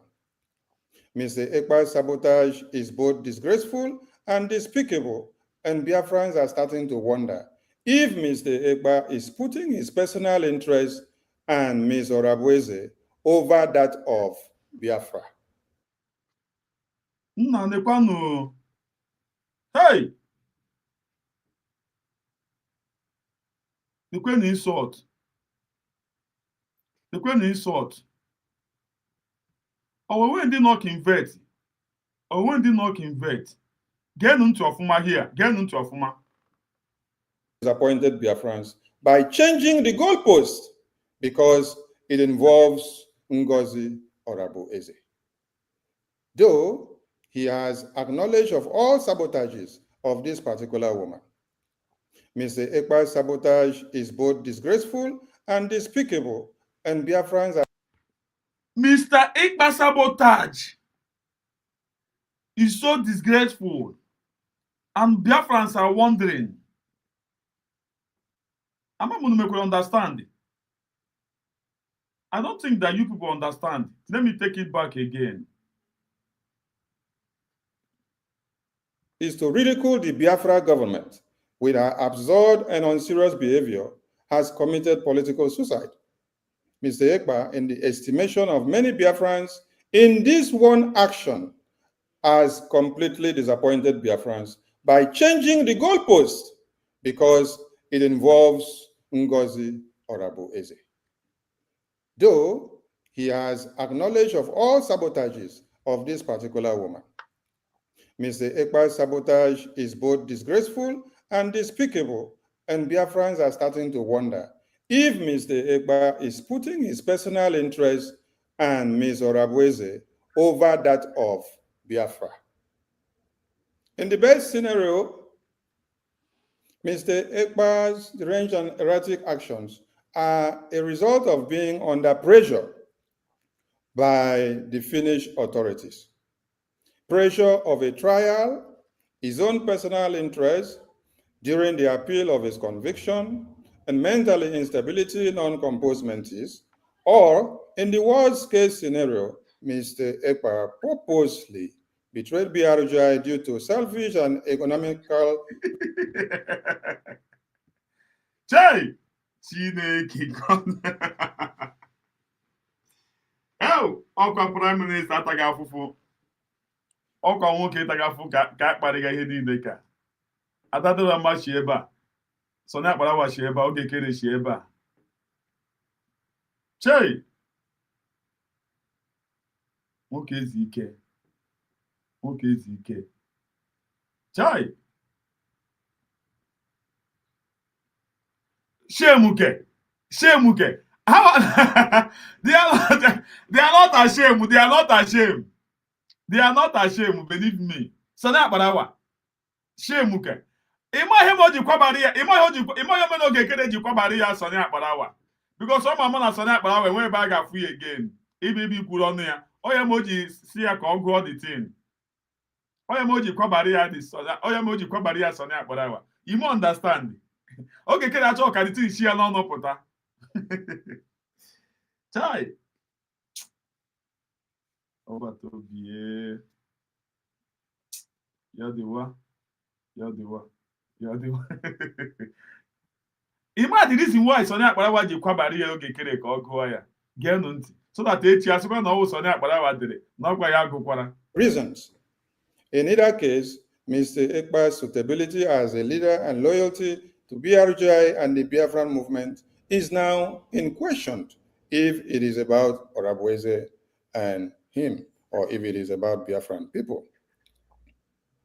BRGI wishes to ask Mr. Ekpa to show us any evidences of progress that Ms. Orabueze has achieved for Biafra people since after convention. Ms. Orabueze's convention or declaration. Ụmụnne here gara convention or declaration ka ha gara ya. Biko nchemo declaration. Nna ndị ga-ekwuga ha dị maka Biafra edikere yiri o. Ihe ka ha kpawo this private company Ogechukwu na. Ịma ihe ha mere na-edegide private company Ogechukwu na rọbishie ya na. Nwanne ihe ndị mmadụ ya gbara Ogechukwu na ọsọ na ọha ga-atara ọsọ. Ogechukwu amaghị oji ozuzugbuola onwe ya. Ọ mara ihe ọ ga-adịpụta bụ emume ihe a. Onye ọbụla nwere uche na-awụrụ ọsọ. what they are, what they own achievement. I don't know. I mean, achieve destroy Ibutozo. Na gentle. I am achieve destroy the men on ground. Imama na enye Ogekere mere na my brother Ogekere o mebere private company a ihe ndị mmadụ ya agba n'ọsọ onye ọbụla n'ọsọ onye ọbụla oke n'ọsọ na ngwere n'ọsọ ihe ha gụrụ dewe ihe ga-eme ihe final ihe ha ka ha final battle ha ka ha nọ here final battle so na Akparawa continue good leader idiot prime minister ihe ọ gara ego ihe ọ hapụrụ gị ya continue so that echi asị na ọwụ ya nwa gụrụ sabotage the Biafra Defense Forces, including brandish them criminals and fraudulent. Ms. Orabueze sabotaged the IOU loan, telling them that IOU loan is now a scam. Mr. Ekpa with entire cabinet of BRGIA, including same Ms. Orabueze, had guaranteed Biafrans of their IOU loan, hoping to be rewarded accordingly when Biafra is fully achieved. And now, seeing Ekpa supporting Ms. Orabueze on labeling the same IOU a scam is questionable to all Biafrans. Ms. Orabueze hijacked Biafra database website with all Biafra citizens' data, and now they are now illegally auctioning the database for over $10,000. Ms. Orabueze is printing fake identity cards for Biafrans, having modified the system which the Biafra database system were pre-designed. Ms. Orabueze now leaks out Biafrans' identity cards and information on social media which Biafrans are asking if this is what our PM had promised. Which people who is asking Onya Juga that thing? And then Biafrans Juga this thing, and then they Juga here. Which people are asking this question?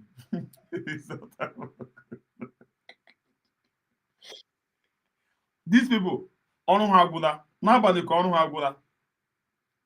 Onye ọbụla ihuru di ya na gị ma na ọwa eru. Onye ọbụla ga ihe a na onye amere na onye abịa sị na ọbịa disgrace onwe ya. Ọnụ ha agwụla.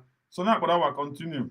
Biafrans to do with their information on the database by leaking them out on social media under the supervision of Orabueze. This is betrayal to the Biafran people having imposed confidence on him. Ms. Orabueze now also officially has recruited known saboteur Ebobagu, as well as posting out names and banks accounts of Biafrans in Nigeria with the code name Taj Bank, which caused some Biafrans to be Because ene Sonny Akparawa ha ji anara ego na homeland ha. Obligi government in SIA.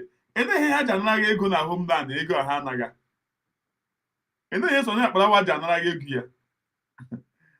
Hey, Chineke God. Sonny Akparawa. Continue. drilled by Nigerian government. And the examples are there on the media about Nduka Ebele, which no one knows his whereabouts till today, and some other person in Asian state, and many more which you all know.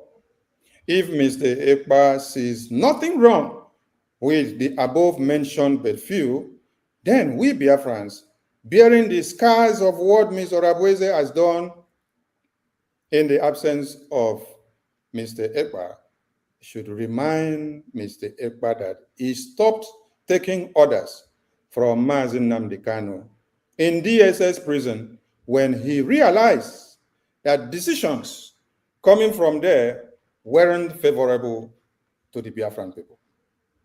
And we Biafrans at this time reserve the right to do so, and same now. In early January 2025, Mr. Ekpa urged all Biafrans to return to the original BRGIA that gave birth to our independence and also urge BRGI to do everything to stop Ms. Orabweze from destroying BRGIE completely, having known that it is on that pinnacle that we are speaking in Washington, D.C., for his release and for the sanctions on Nigeria and Finland because of kidnapping Mazi Nnamdi Kanu and imprisoning him respectively. Seeing Mr. Ekpa reverse himself and align with Ms. Orabweze is completely unacceptable now. This is a very serious matter, and as such, the BRGI cabinet. War now ebidina now. War ebidina. War ebidina. War ebidina. War ebidina.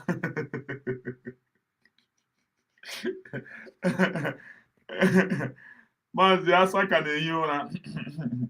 Asaka na-ehi ụra. War ebidina. Emecha metige nke unu abịa be defend na government. Emecha metige nke Attorney Akparawa. War ebidina o. Serious war now. They get Sonny Akparawa declare yara war. Sonny Akparawa declare yara war. Unu hihu anya. Unu ga-agba na declare yara war. Sonny Akparawa declare yara war. Geenụ ntị. BRGIE completely, having known that it is on that pinnacle that we are speaking in Washington, D.C., for his release and for the sanctions on Nigeria and Finland because of kidnapping Mazi Nnamdi Kanu and imprisoning him respectively. Seeing Mr. Ekpa reverse himself and align with Ms. Orabweze is completely unacceptable now. Chey! Chineke nna Onye ndị ama ihe they will not try this thing. Owurumu I will not try this thing. So that to maintain this private company now. Because here onye amere na ogbu private company Ogechukwu ogbu ya. Onye ọbụla nwere sense ọsọ. Onye ọbụla nwere akọ n'uche ọsọ. Si ewo ọwụkwa nga ka m kwesịrị nọ ama akwa m na ọwụ nga ka m kwesịrị nọ ọwụkwa nga ka m kwesịrị nọ ndị a na-enwe na nsogbu. So na Akparawa damejere private company Ogechukwu. So na Akparawa ogbu private company Ogechukwu. Onye ọbụla enwe onye isi zuru oke. Enwe onye isi zuru oke. Now it's obviously that it's obvious that they're against PM. Yes, now ya ka m na-agwa gị now. So onye ọbụla na-asọ all of our prime minister now not with them now. Ga-eripụzi ọsọ. Onye so onye na-enweghị akọnụ uche. Onye so onye akwụkwọ ụgwọ a ga-abịa mevọ ya sị na akwụkwọ ya ụgwọ. Mere ha ga-eji nọrọ. This thing now, ogbu the private company Ogechukwu. This thing egbu the private company Ogechukwu. So na Akparawa wee private company nwoke ibi ya, TPI ya, geenụ ya ntị. War. That it is on that pinnacle that we are speaking in Washington, D.C., for his release and for the sanctions on Nigeria and Finland because of kidnapping Mazi Nnamdi Kanu and imprisoning him respectively. Seeing Mr. Ekpa reverse himself and align with Ms. Orabweze is completely unacceptable now.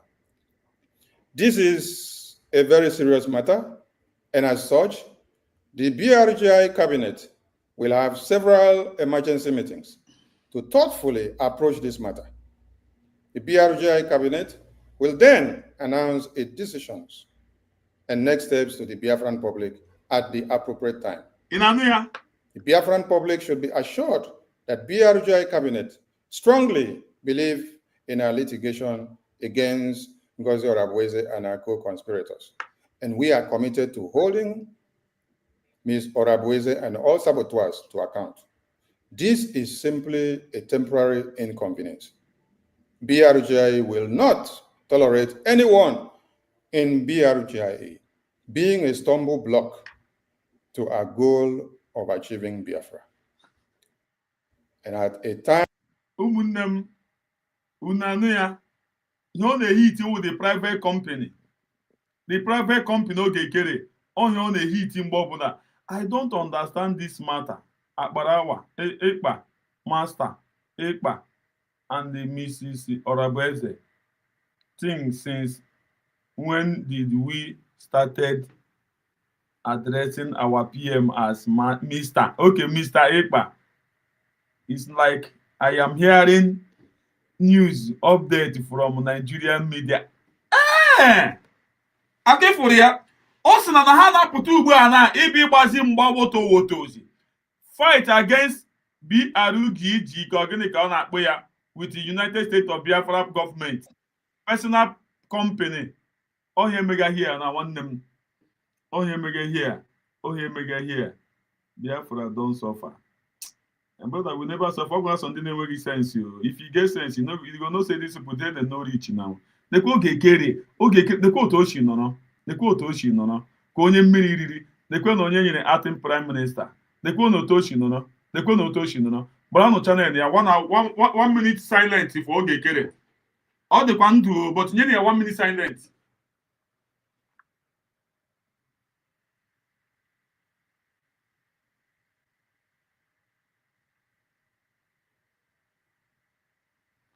May Oge's courage soul rest in peace. May Ogekere rest in a perfect peace.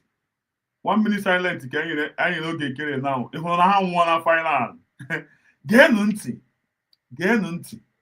War Kahaji Abia. But here, Obu the private company or weren't favorable to the Biafran people.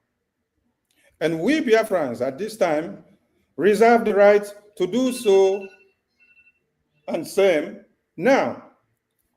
In early January 2025, Mr. Ekpa urged all Biafrans to return to the original BRGIE that gave birth to our independence, and also urged BRGIE to do everything.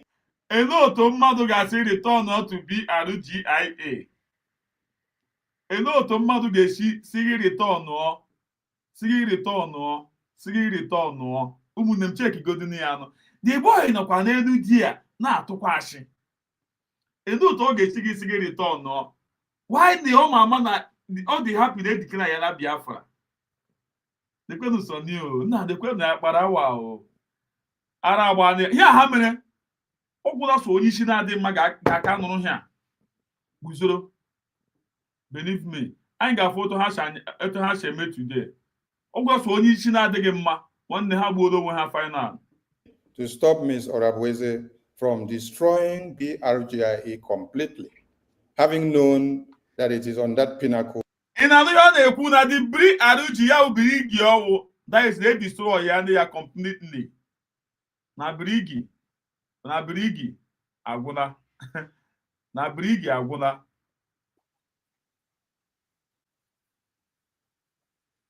Na birigi agwụla. Na birigi agwụla. Nna abịanụ, unu ewere iwe. Asị m 1 minute, okay. Birigi agwụla. That we are speaking in Washington, D.C. for his release and for the sanctions on Nigeria and Finland because of kidnapping Mazi Nnamdi Kanu and imprisoning him respectively. Seeing Mr. Ekpa reverse himself and align with Ms. Orabueze, his complete. Chineke God, nna gwa ka m ga understand the prime minister anyị wụzi miss yo. Ọkwa miss ka ọ kpọghị ya o. Ahmed, believe me, amakwa m na ha ikwuru eziokwu. Ọkwa miss ka ọ kpọghị ya.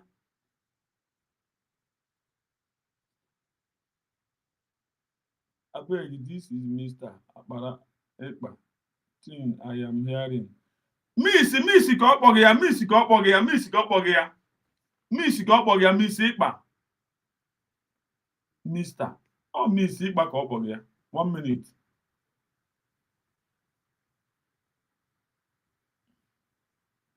Everything to stop Ms. Orabueze from destroying BRGIE completely, having known that it is on that pinnacle that we realize that decisions coming from there weren't favorable to the Biafran people. And we Biafrans at this time reserve the right to do so and same now. In early January 2025, Mr. Ekpa urged all Biafrans to return to the original BRGIE that gave birth to our independence, and also urged BRGIE to do everything to stop Ms. Orabweze from destroying BRGIE completely, having known that it is on that pinnacle that we are speaking in Washington, D.C., for his release and for the sanctions on Nigeria and Finland because of kidnapping Mazi Nnamdi Kanu and imprisoning him respectively. Seeing Mr. Ekpa reverse himself and align with Ms. Orabweze is completely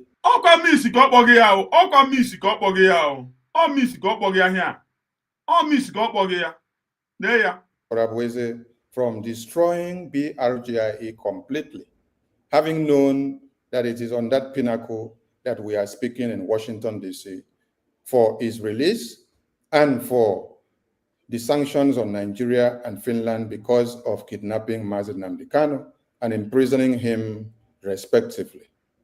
Seeing Mr. Ekpa reverse himself and align with Ms. Orabweze is completely unacceptable now. This is a very serious matter, and as such, the BRGI cabinet will have several emergency meetings to thoughtfully approach this matter. The BRGI cabinet will then announce its decisions and next steps to the Biafran public at the appropriate time. The Biafran public should be assured that BRGI cabinet strongly believe in our litigation against Ngozi Orabweze and our co-conspirators. And we are committed to holding Ms.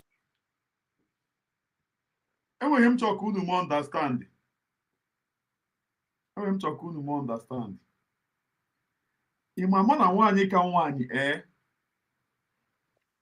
nwaanyị ka nwaanyị afụbụ m onye dị ka nwaanyị a before. Afụbụ m onye dị ka ya before. Afụbụ m onye nwere brain ka nwaanyị.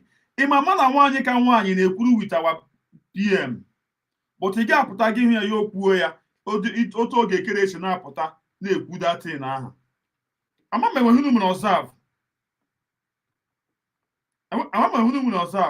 But nwaanyị a aga apụta ya obi ekwuo na okwugara our PM.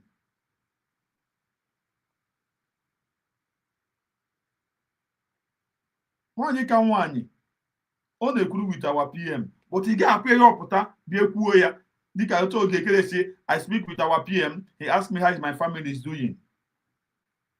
Ya bụ family of Brigi. Ụmụnne m oge ekere Sonye Akparawa unu nọ na wall. People aga.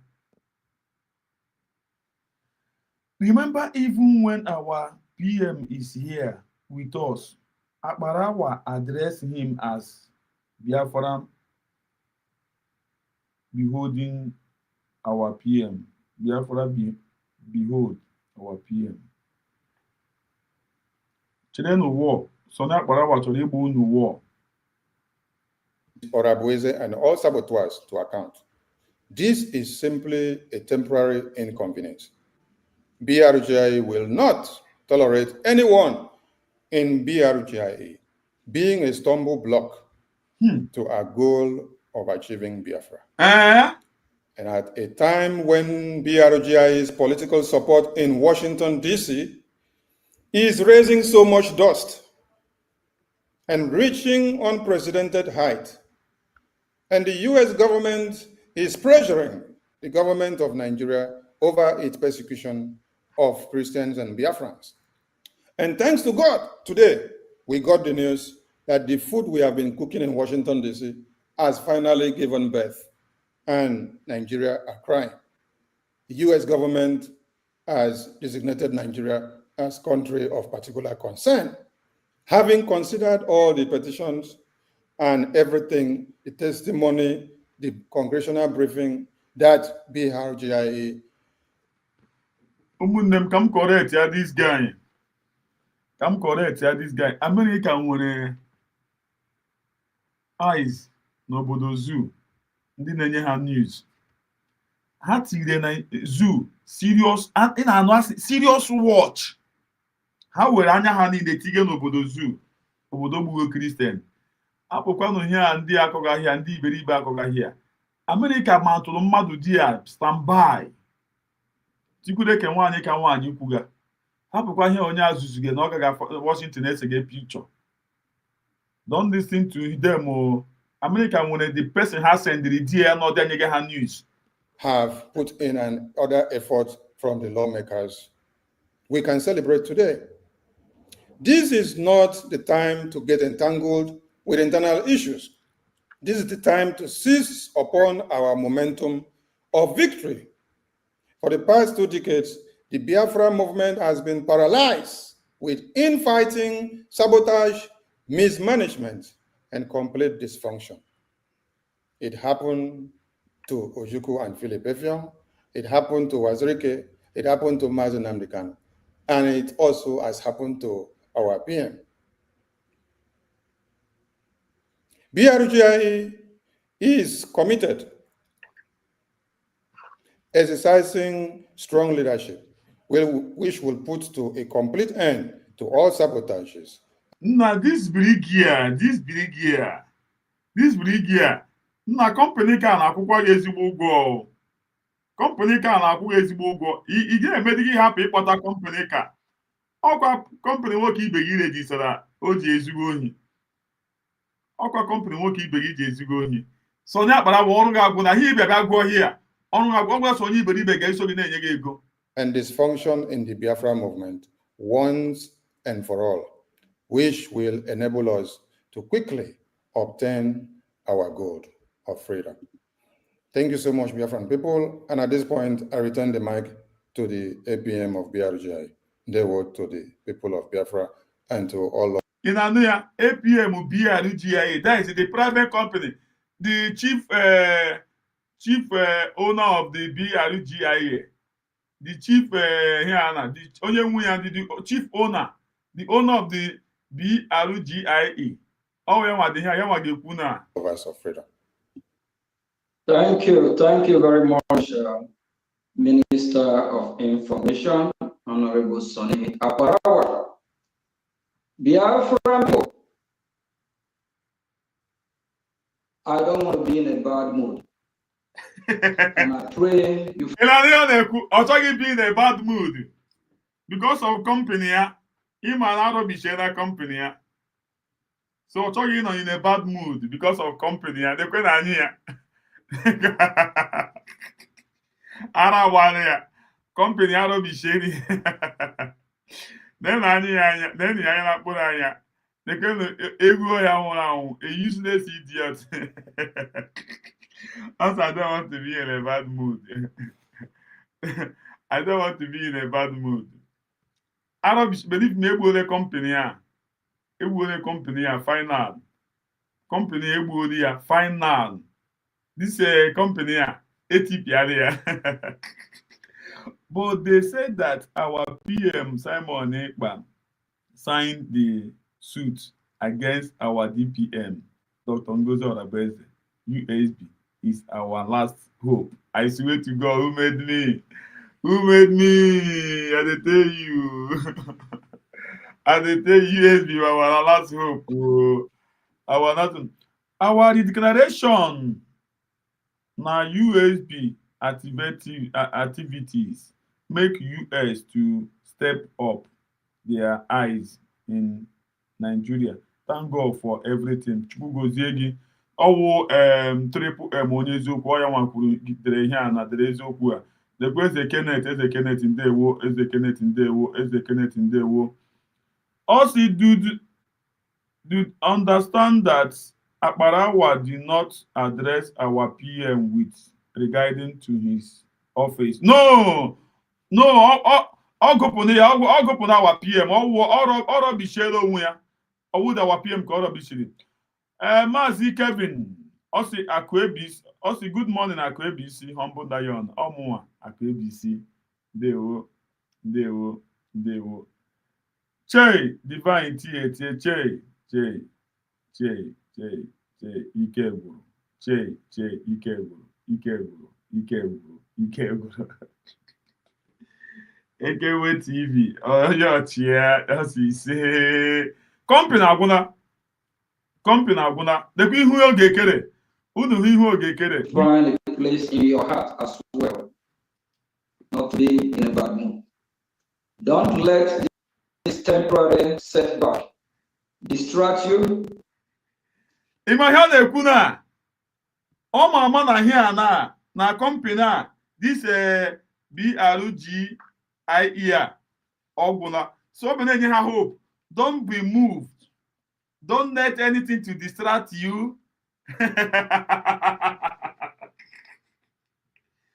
Akwa ndị iberibe nọkọtara oge enyewe lawsuit ha gara ịnọkwa na-eme ihe ha meghe on code. Ihe a ha mere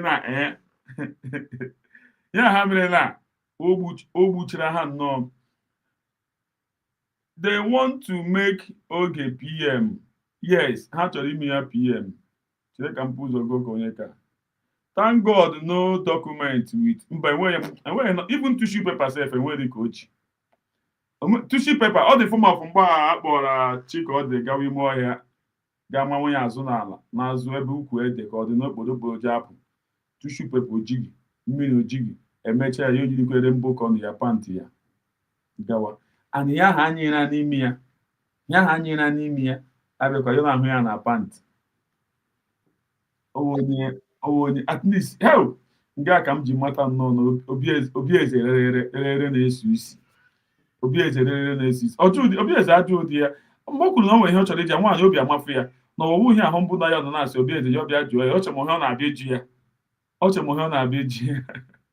Good morning nwa Chineke. Ndewo Francis. Ndewo. Ma ọ gwara na ada nwere ihe ọ chọrọ iji ya obi amapụ nwaanyị chere ma ọ chọrọ iji ya sị ihe ahụ mbụ na ya kwesịrị na anaghị gị n'ọdọ okporo ji apụ na anaghị gị n'ukwu ede na ị gawara eji itushi iji ihe mmiri enwe otu iche emechaa gị sachia ya and na asị na ị na-eji asụ ka iji wee pawa ya ka ọ dị wet etinye something. Ekwenụ biko hapụnụ m ọgwụkwa ihe anyị m jiri bịa biko nwaanyị ị ga-efili na mebi ka m na-akpọ gị the voice ọkwa asị ụkwara oge ya ọda Akachukwu n'osi. Osi good morning big brother. Morning nwanne Chukwu gozie gị ụtụtụ ọma. Oge ekere ọya continue na-asa ndị mmadụ isi si ha biko ha hapụkwana company ga ka ihe hapụ ịnwụ. And I have one or two more words to say. I will want the Minister of Information, please the cry of this Nigerian terrorist state, how they been working on paying a lobby in Washington, D.C. to counter our own lobby. Can you please display it on the screen? I just want to use for educational purpose. I just want to pick one or two things from the thing. Yes, sir. Why? Yes, sir. Go ahead. Why Minister of Information is doing that? I just want to remind every Biafra what we are fighting for is real. Biafra is here. For over 20 years, saboteurs have taken us for a ride. The time is over. Those saboteurs that are celebrating their evil victory is just a temporary setback. And when I war, are you ready? What the Biafran people are cooking? Can you?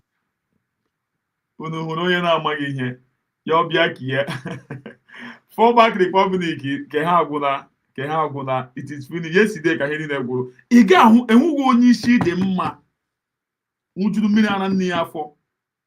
Ị ga-ahụ dị again. Believe me. Enweghị onye ọwụ onye isi dị mma, somebody with your right senses. Ana m abịakwanụ ka ọ na-aga ndị brigi ndị CRC ha na these people finish when we dish you the food. I love what I'm doing. Likewise, these honorable members of the cabinet and admin and well-meaningful Biafra people, they love what they're doing. They want their freedom, and we must be free. Now, the Nigerian terrorists coming, the evil empire that will soon be dissolved. I put up 2.7 million to counter our lobby. My fellow citizens, how many lobbies do we have in Washington, D.C. fighting for the Biafran people? Last time I checked, last time we checked, we only have one lobbyist, the Strategic Group. The breakaway government, they don't have none. The second coup porters, BGC, BBC, CRC, PDP, Group, led by Iman and Chioma and Madam Raf, Ajiri and others. They don't have none. Who is making the Nigeria evil Islamic terrorist country cry? Repeat after me. It's B.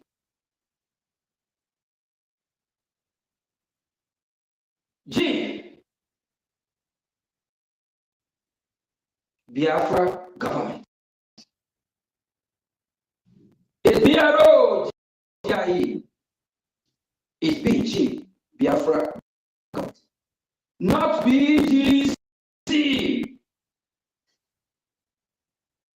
Not Biafra Governing Council. It's BG. Biafra government. Which is BROGIE. Biafra Republic Government in Ezra. If you are one of these government official or part of the movement, kudos to you. Be proud of yourself. No matter what they throw upon us, no matter what they do, we must overcome it. Remember what our leader Martin said. We have many mountains to climb. This setback is one of the mountains. Stop rejoicing. The fight is not over yet. Until it is over. Yesterday, brigade in attendance, of which I, Ogechukwu Nkere, attended the Sea Park in Washington, D.C. Looking at my left side is this lady from the parade government. My brother, I got happen on ya.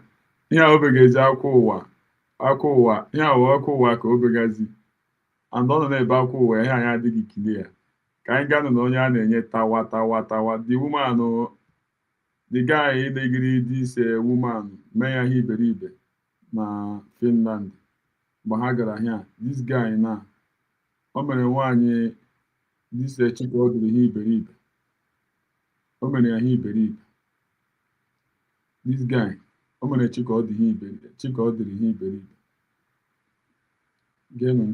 the enemies within have been proving so stubborn, have been manipulative, and you don't even know how to, make some gullible Biafrans see. And then they decide by themselves, just like Mazin Namdekano prayed here, that I can't shiha we bahono. I can't shiha we bahono. Today, I can't shi Ogechukwu Nkere. I can't shi Akparawa. Abango hono today. You know, God saw boys there. Oh, that's it. My guy is there. Yes, the video is cracking. Yes, man, you're not cracking. I'm not cracking. The video not cracking. Okay. Oh, no, I'm not going. I'm not going to miss a business.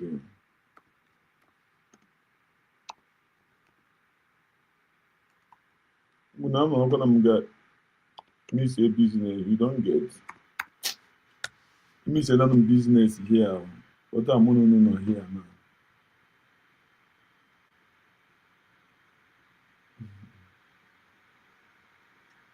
Miss another business.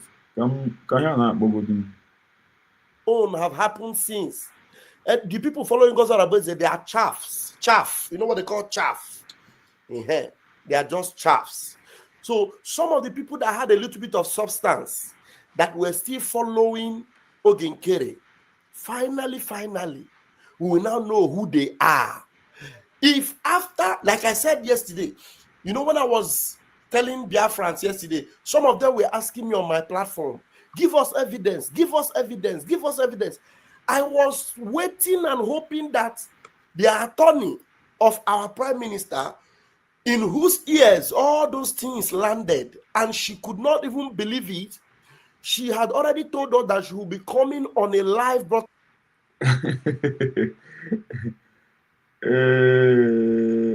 Mankind also to Toma Humbunayon, Akparawa, Minister of Information, BRG, Eggman, Information Minister, BRC. Hey, Emeka. Also, my brother. Also, good morning, my brother. Humbunayon. Please, this is a new video. Yes, all yesterday, come on. Immediately, you know, photos. You know, I can see bam na. You know, I can see bam. When we employ here, so I'm not gonna put ya. I'm not ya. Mazi, add me to that business. Hey,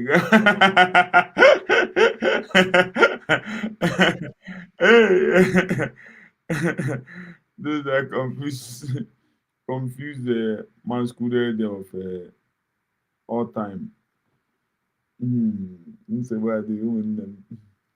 Remove. To tell Biafrans what Isaiah Ogechukwu Nkere opened his God-forsaken mouth to say.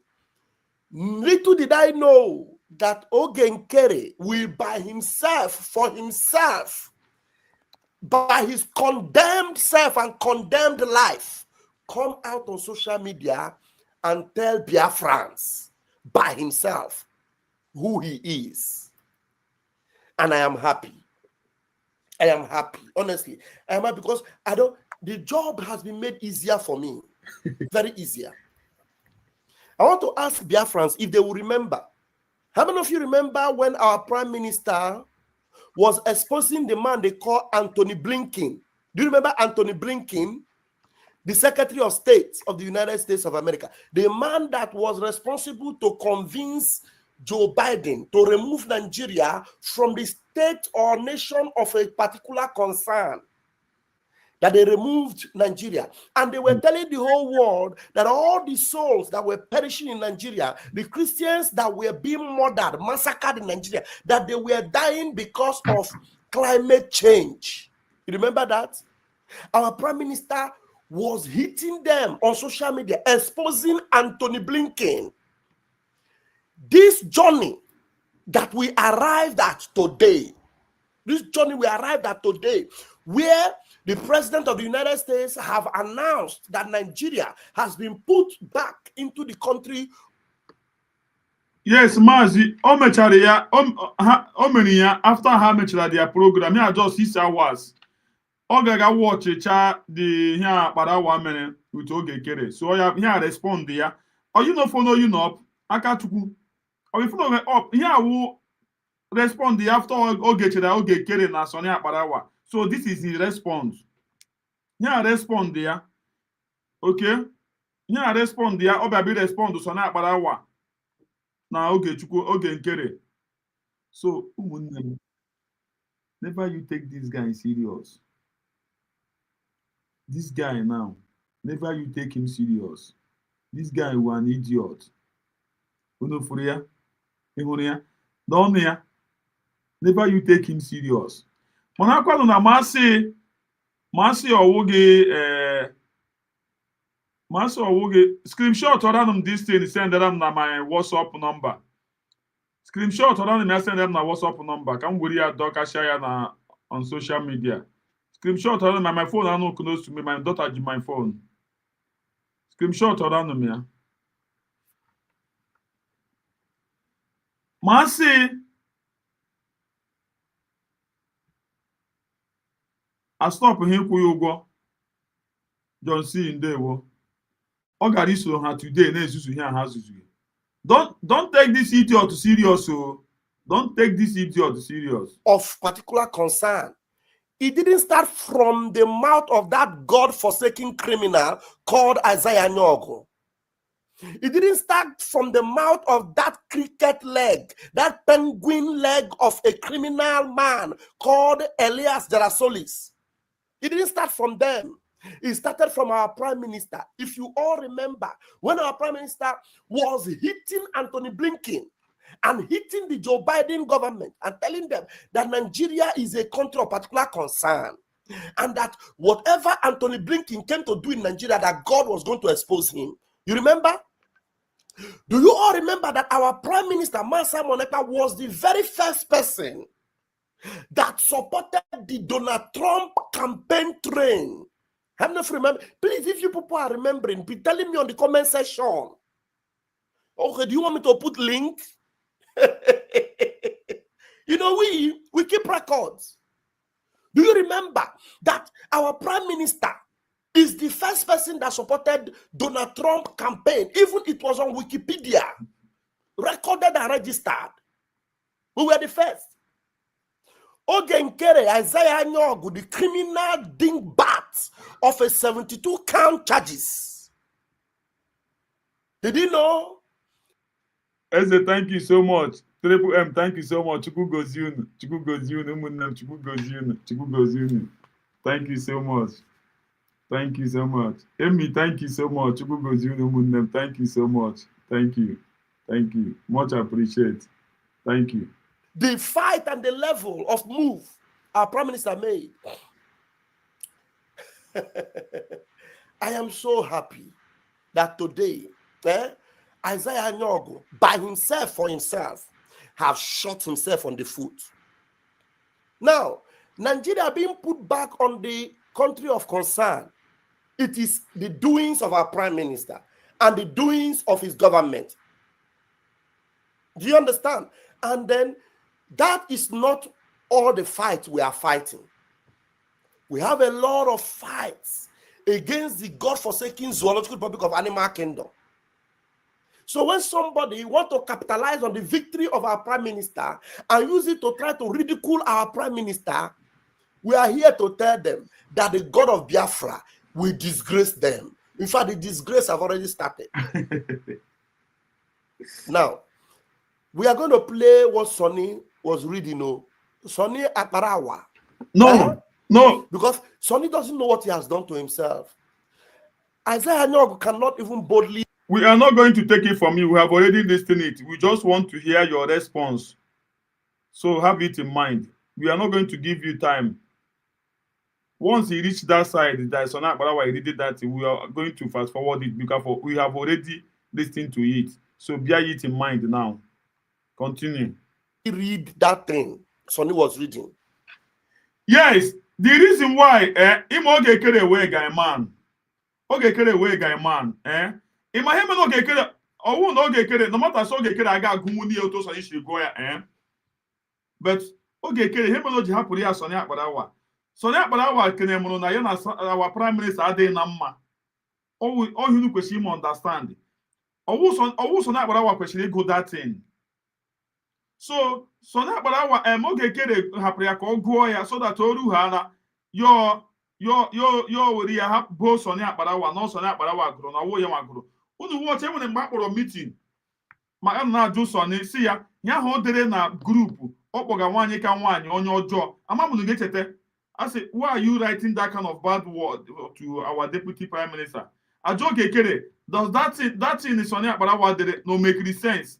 Ogechukwu say that is the way Ogechukwu made the thing. kunu kwesị ama m ga-echeta nwuni masị onye m ji da program na ka eji m datin sef nga prime minister na-ajụ Ogekere ene otu o siri hụ datin aha Sani Akparawa dere onye na-efolo up okay thank you chai efuru ezigbo mmadụ Chukwu ga-agozi gị nye gị akụ na ụba mmaji pụrụ mmaji na-efolo up lekwenụ ya ndị ezigbo okwu Chukwu ga-agozi gị nye gị ngozi ọpụrụ mmaji pụrụ mmaji akụ na-afụ ya so onye mere o jide gụọ datin aha onye mere Ogekere ji ọgụ hụ ya so that o ruhu ana ya wee sị niile nye anyị asọ thank you Chukwu gozie gị Kenneth unu follow up Chukwu gozie unu follow up yes unu follow up akụ na hụrụ the reason why o ji nye ya ha so tienụ ihe mere di ya nga ha Sani Akparawa dere that bad thing n'ime meseji ahụ kwuo wa deputy prime minister kpọọ ya afọ ọjọọ na ọ wee bad woman prime minister abịa jụọ Ogekere this thing that Sani Akparawa did is it right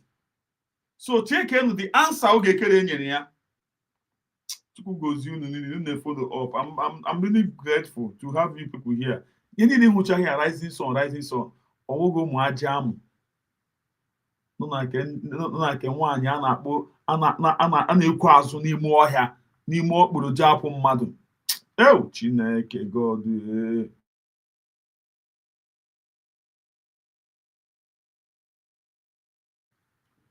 Also, Sani Akparawa said because people's face are not bright. God bless you. Chai! Triple M. Chukwu gozie gị. Masọ ihe nọ nso.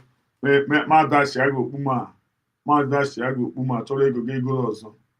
But ị nọghị nso na enwe ebe ị nọ gị chọọ ya gị were ego gị goro ya gburu. Enwe ebe ị nọ gị were ego gị. At least ọ ga-efit gị. So, this guy, Gotamat, continue, idiot. Sani was the one, they handed it over to him because Sani have always been an instrument from whichever parts of anywhere. Because every one of us know that Sani have always been systematically opposing our prime minister in one way or the other. You remember that? We know. So it is not today that Sani, in fact, it is Sani that first of all took the title of prime minister and gave to Isaiah Nyogo. Now you know Susuge. Because of we know you, so we are not taking you serious. So we are just want to see your response. You respond on that thing now. About this, you know. Blessed platform. Actually, me my respond na here Sani Akparawa ndị otu ya mere akụ na anụ onye m ji na-epule this thing. Just he responds ka m chọrọ. Ogechukwu Nkere said PM are my leader. If you said is not right, it is not right too. Yes, oh my man. Ogechukwu said PM. You are my leader. If you said it's not right, it is not right too.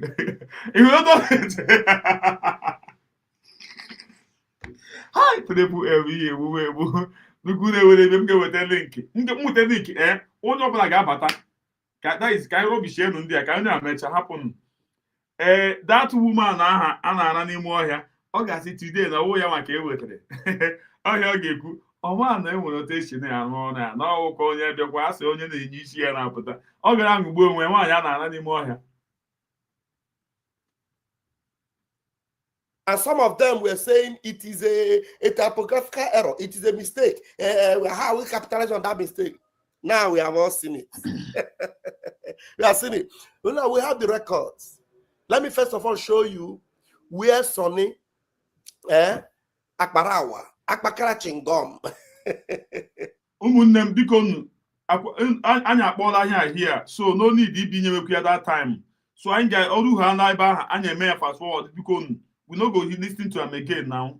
Anyị nwere sense now. Akụ nọ here ma akpọ ya onye ọbụla anụ ya. Biko we no go listen to am again. I won't see he respond. Ọ ya m ji na-akpọ this thing. Ịnụ mama ndị a ọkụ ha nyụọ na wọnyụọ. If not ga-adị happy self na mkpọgị ya self. Idiot.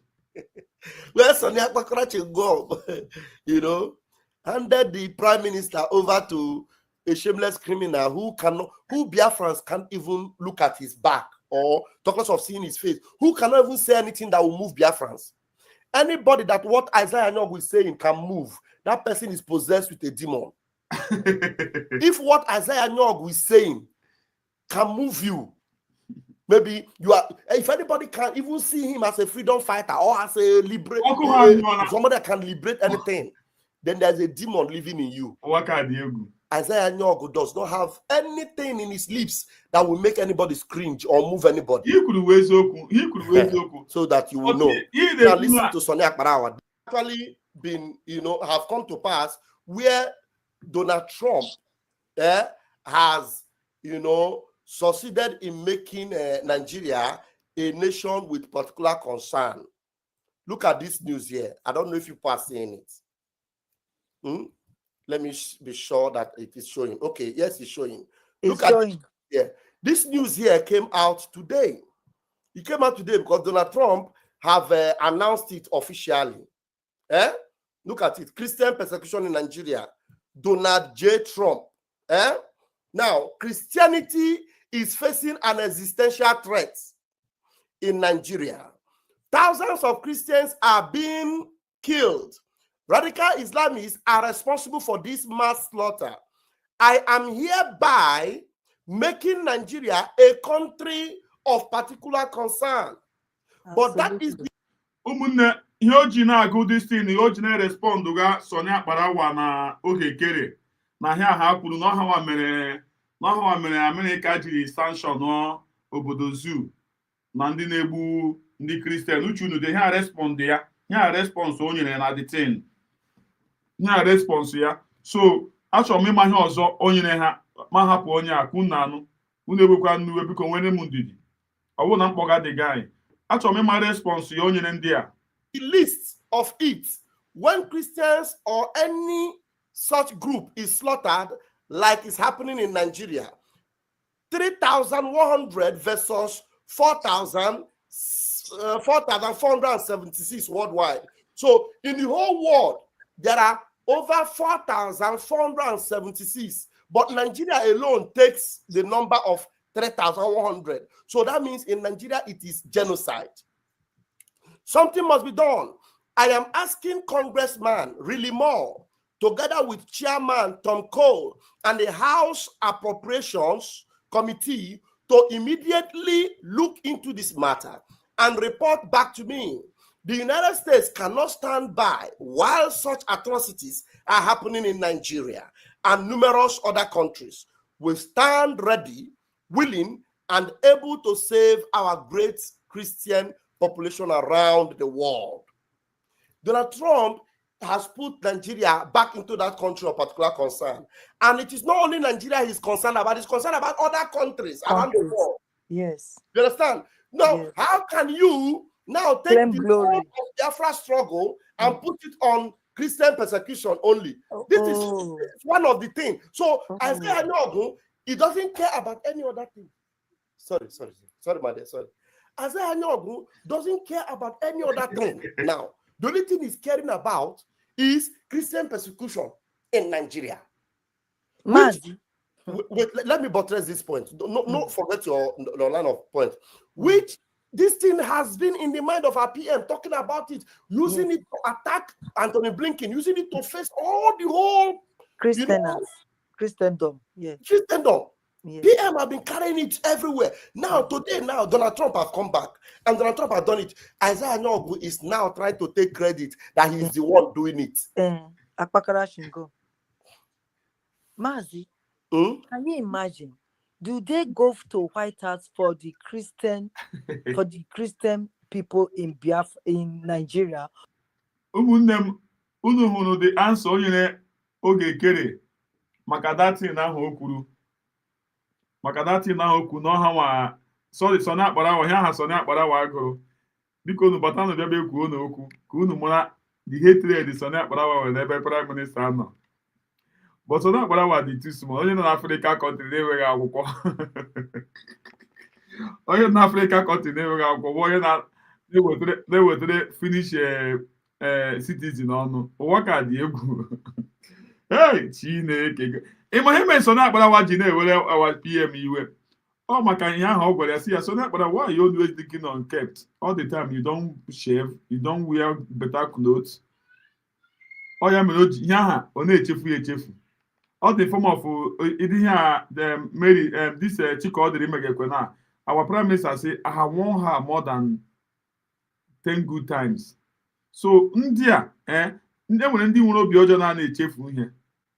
Enwere ndị nwere obi ọjọọ na-echefu ihe. Enwere ndị na-echefu ihe. Ụmụnne m batawanụ. Or they went there for Biafrans. Are they Thank fighting? you. Are they? Yes. Are they fighting for Christians? Is that the reason why they went there? Or they are fighting for Biafra? Where is it Donald Trump has written, including the Biafrans people that you are massacring or killing? Where did he put it there? But he said Christians around the world. And he said the one in Nigeria are Yes, man. Otu so oyi tụga n'obodo a and onye na-atụ n'obodo a na-atụcha m n'ọtụcha ma na-akpa amụ. Saịdị gị kwana otu o weda obodo gị dị. Ọ ka na-ebido.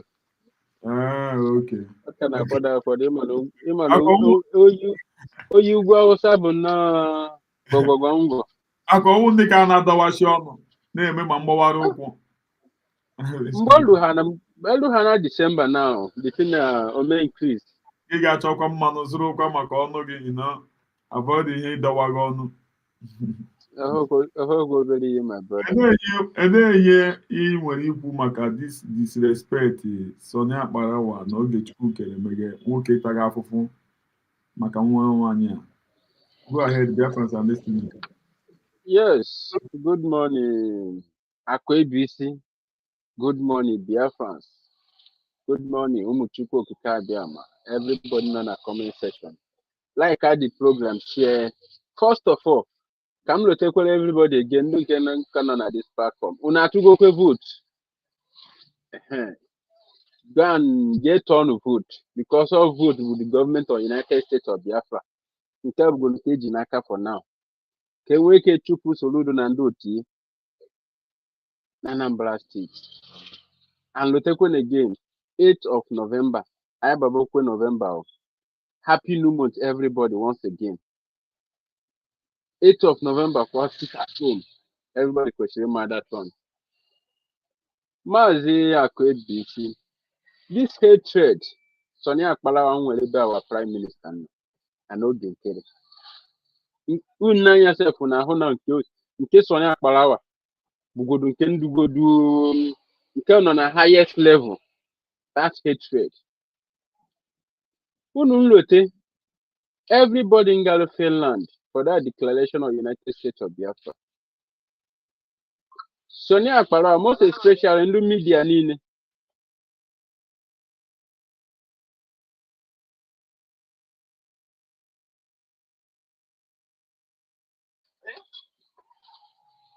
Most especially in the media. Unu hụ mgbe Adadioramma kwuru na Chikodi. Mgbe o kwuru na akwụrụ ndị media ụgwọ for that declaration.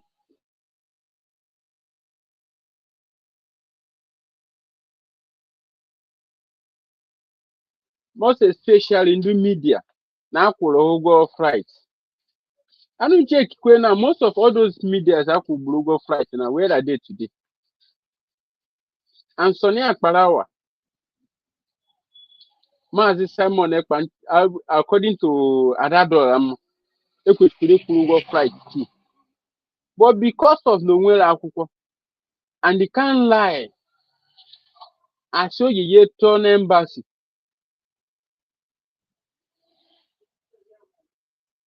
Mekwelu, Ojiro will be there for that declaration that very time. Because of all those hatred, Melody Mechi and Inu made today. Because every one of them must say, under 4 back, and 4 deep. CLC na VPEC na Nduku na Ndonta. And she na hamale eziokwu. Onwe onye ngachi no mali yen na agadi. And again, this man, this basket mouth not here. Every one of you now on this screen now. This basket mouth. If not be Chamaka Jere. Ebu agabe ego na apụta. mgbe Oge Nkere nọ with the United States of Biafra before that declaration, unu lotere mgbe ọ sị na Sọlị Akparawa na-enye nri ego, and akwa mere o ji were ekwere ịmakwa ndị anyị bụ.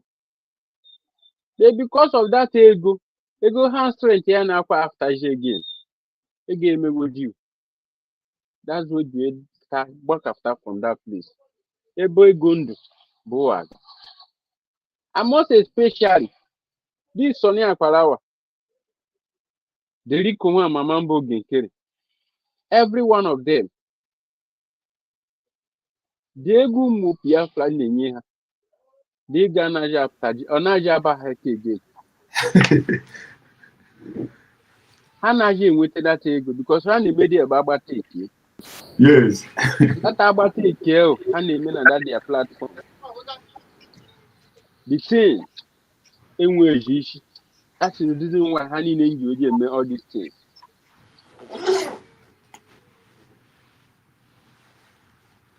That's the reason why ha niile ji eme ya ha na-eme today. And ha makwara marụ Nigeria government na-echekwa ha, most especially the Rico Mama. Nigeria government because the declaration actually go stop, it stop. Declaration actually go stop or stop. Opening of embassy na Washington DC actually go stop, it stop. The surviving wisdom ashkwago ekwechi ka ọ bata na Biafra land imenwulo ya mara amalụ Nigeria government na-ege because ego ebunyelu iwu bụkwa na ị ga-agbọ that money no matter what. Your sọkwago me no you must vomit that money. No refund. You will vomit them because each the whole thing I got today. O nwere ego egwu o nwere I think there should be voice national voice conversation. The vice president of Nigeria with one urban and Yoruba land. One voice conversation handled as of that time. Because every one of all those things handled at that voice conversation, that is everything they play out now. Yes, yes. This former governor of Imo State, Locha Sokolocha. Now, I forget if one Locha Sokolocha, everything is behind investment in a new house. But they did not trust them.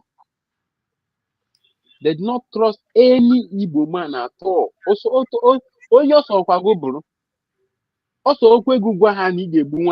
because Igbo chakwa one negi herself. Every will mind the bone one negi. And half yourself, you can able to hand winker. Because they are going to use you to destroy your brother. After destroying your brother, and that is what is playing out. And Umuna Nokwana Lagos, many of them are Lagos today. Chena ndu good trust ha. Chena ndu fafu trust ha. No atom of trust ni mehanini.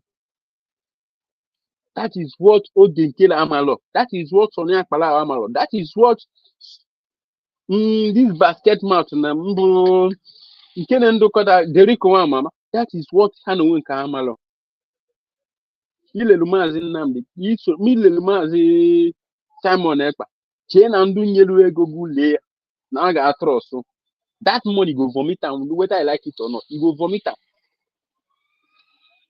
You going to vomit it. Anytime the government of the United States of Biafra maybe the thing got successful when I bought Tabia Wolo Ochich. Eku appeal last time. Unu chik after. Many of you mbale na platform na Maazị Simon Ekpa. Ishaku Bekele gbara na platform ya. Many of you support it. Makanada appeal I gotta go through now. Unda kwalibia ulojit. Aka get between in and remaining Jews because not remaining Gumba hand. I'm still saying it again. Onye malako genyelu remaining Jews. They go and tell him to come out and confess, open confession. Because he want go near remaining Jews. He want go near. Obumonu being able to both Mezinu no my urban generation. And this is the time every one of you push Rima. Niane push now. No boy Jakoko Maz. Nigeria government they feel the heat. Who forget na hana after. But within them, hana know that they are hearing it no matter what. Because Mazinam they can they destroy and at their courtroom. Mazinam they can no go to that place there. With this statement, Donald Trump will send now. Every one of them now. Okay, no song no. And do that Ogechukwu. Nobody. Nothing good will come out of all these individual and Julebano herself. Basket mouth. Because only month or each boot have give us on you what they are first. Just like you want Ishaku became now. I could be Kagani, thank you.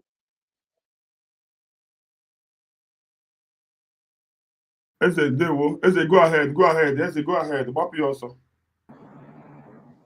Yeah, Omo Biafra, tutu ọma, akọbi ise kenekwe m tutu ọma ekenekwe m gị.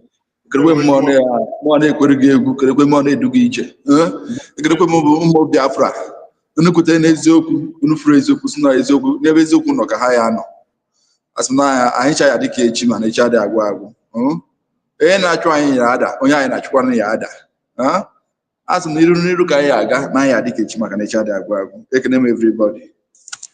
Yes, Akwebisi, thank you so much for this this program this morning. Now, for this program, I read a lot of meaning in this program, and more in the and more I get this program. More meaning na this program. Number one, this Akparawa group. Ogechukwu Nkere Akparawa Company Limited want to take glory from what USB have did. From what USB are pushing with legal documents. Now, cost Nigeria all this thing. Ogechukwu Nkere after o take glory. On as na Nigeria Washington DC have meeting in America because of who know them. Are you going to Washington DC as what? As a group of what? Or as an individual? That is number one question. If we should do these people. And again, this poem, Akparawa Barigo Eba, shows that now they want to vote again because we see them before they come. They want to vote again to remove our PM from PM and make this a useless man PM now. From what this guy said here, Akparawa, is that PM is with USB. PM basket match. From what this guy read here is confirmed to you. I know PM never and our president never Mazinam Dekano on a USB. Or we are just saying it. But Akparawa after go now, go with black and white paper. That's na PM on a USB. And they now remove PM. Samanaka from PM, not Ogechukwu is PM. Let me send this message to Akparawa and Ogechukwu. Uneme Ogechukwu PM, Unume president. Unume Ogechukwu president of America, Donald Trump, the second. We don't care, we don't fucking care. Onye akpara bụ ọnụ ụzọ ka enweke ikpe onye ọzọ. Ọ bụrụ ọzọ okwu na-enwere odu wait. Anyị enwere odu time ebe unu nọ. Gọọmenti Nigeria na zoo ka anyị na-akpa anyị ji egwuregwu na pitch now. Ha na-ebe akwa everywhere.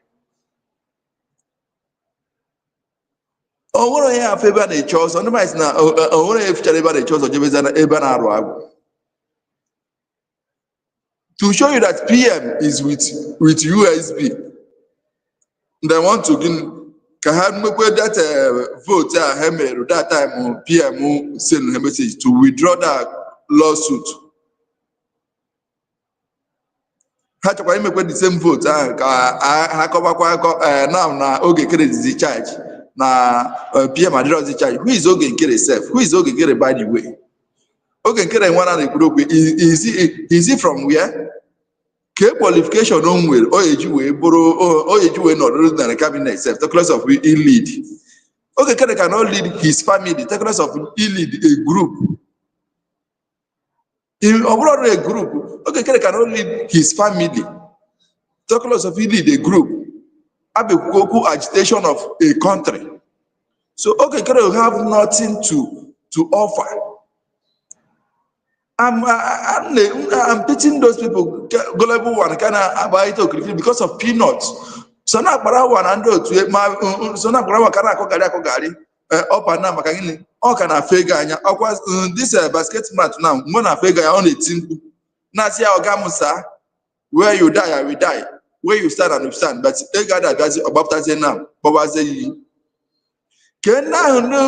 media is power ma no problem have 555 666 30 gave a hand on now. They are now hiding in shame.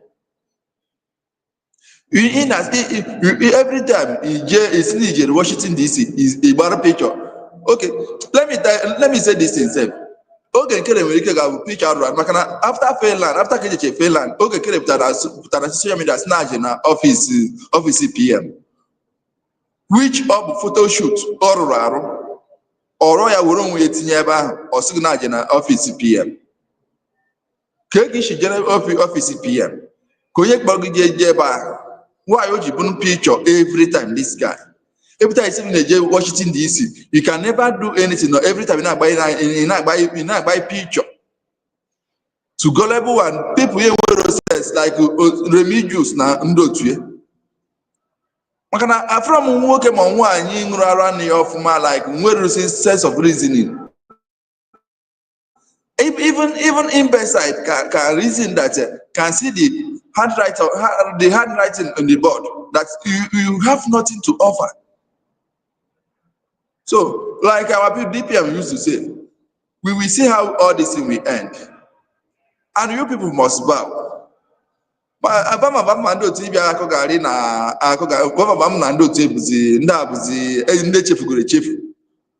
out himself now. So now Akparawa no Ogechukwu can happen on social media. Oh, except now you up there. But thank God they up there. And he will take now. Can take over even PM. Obviously APM is rules. Now just take over PM. Obviously APM. But we are here. We don't care if you like be a president of Washington DC. Make yourself with Donald Trump.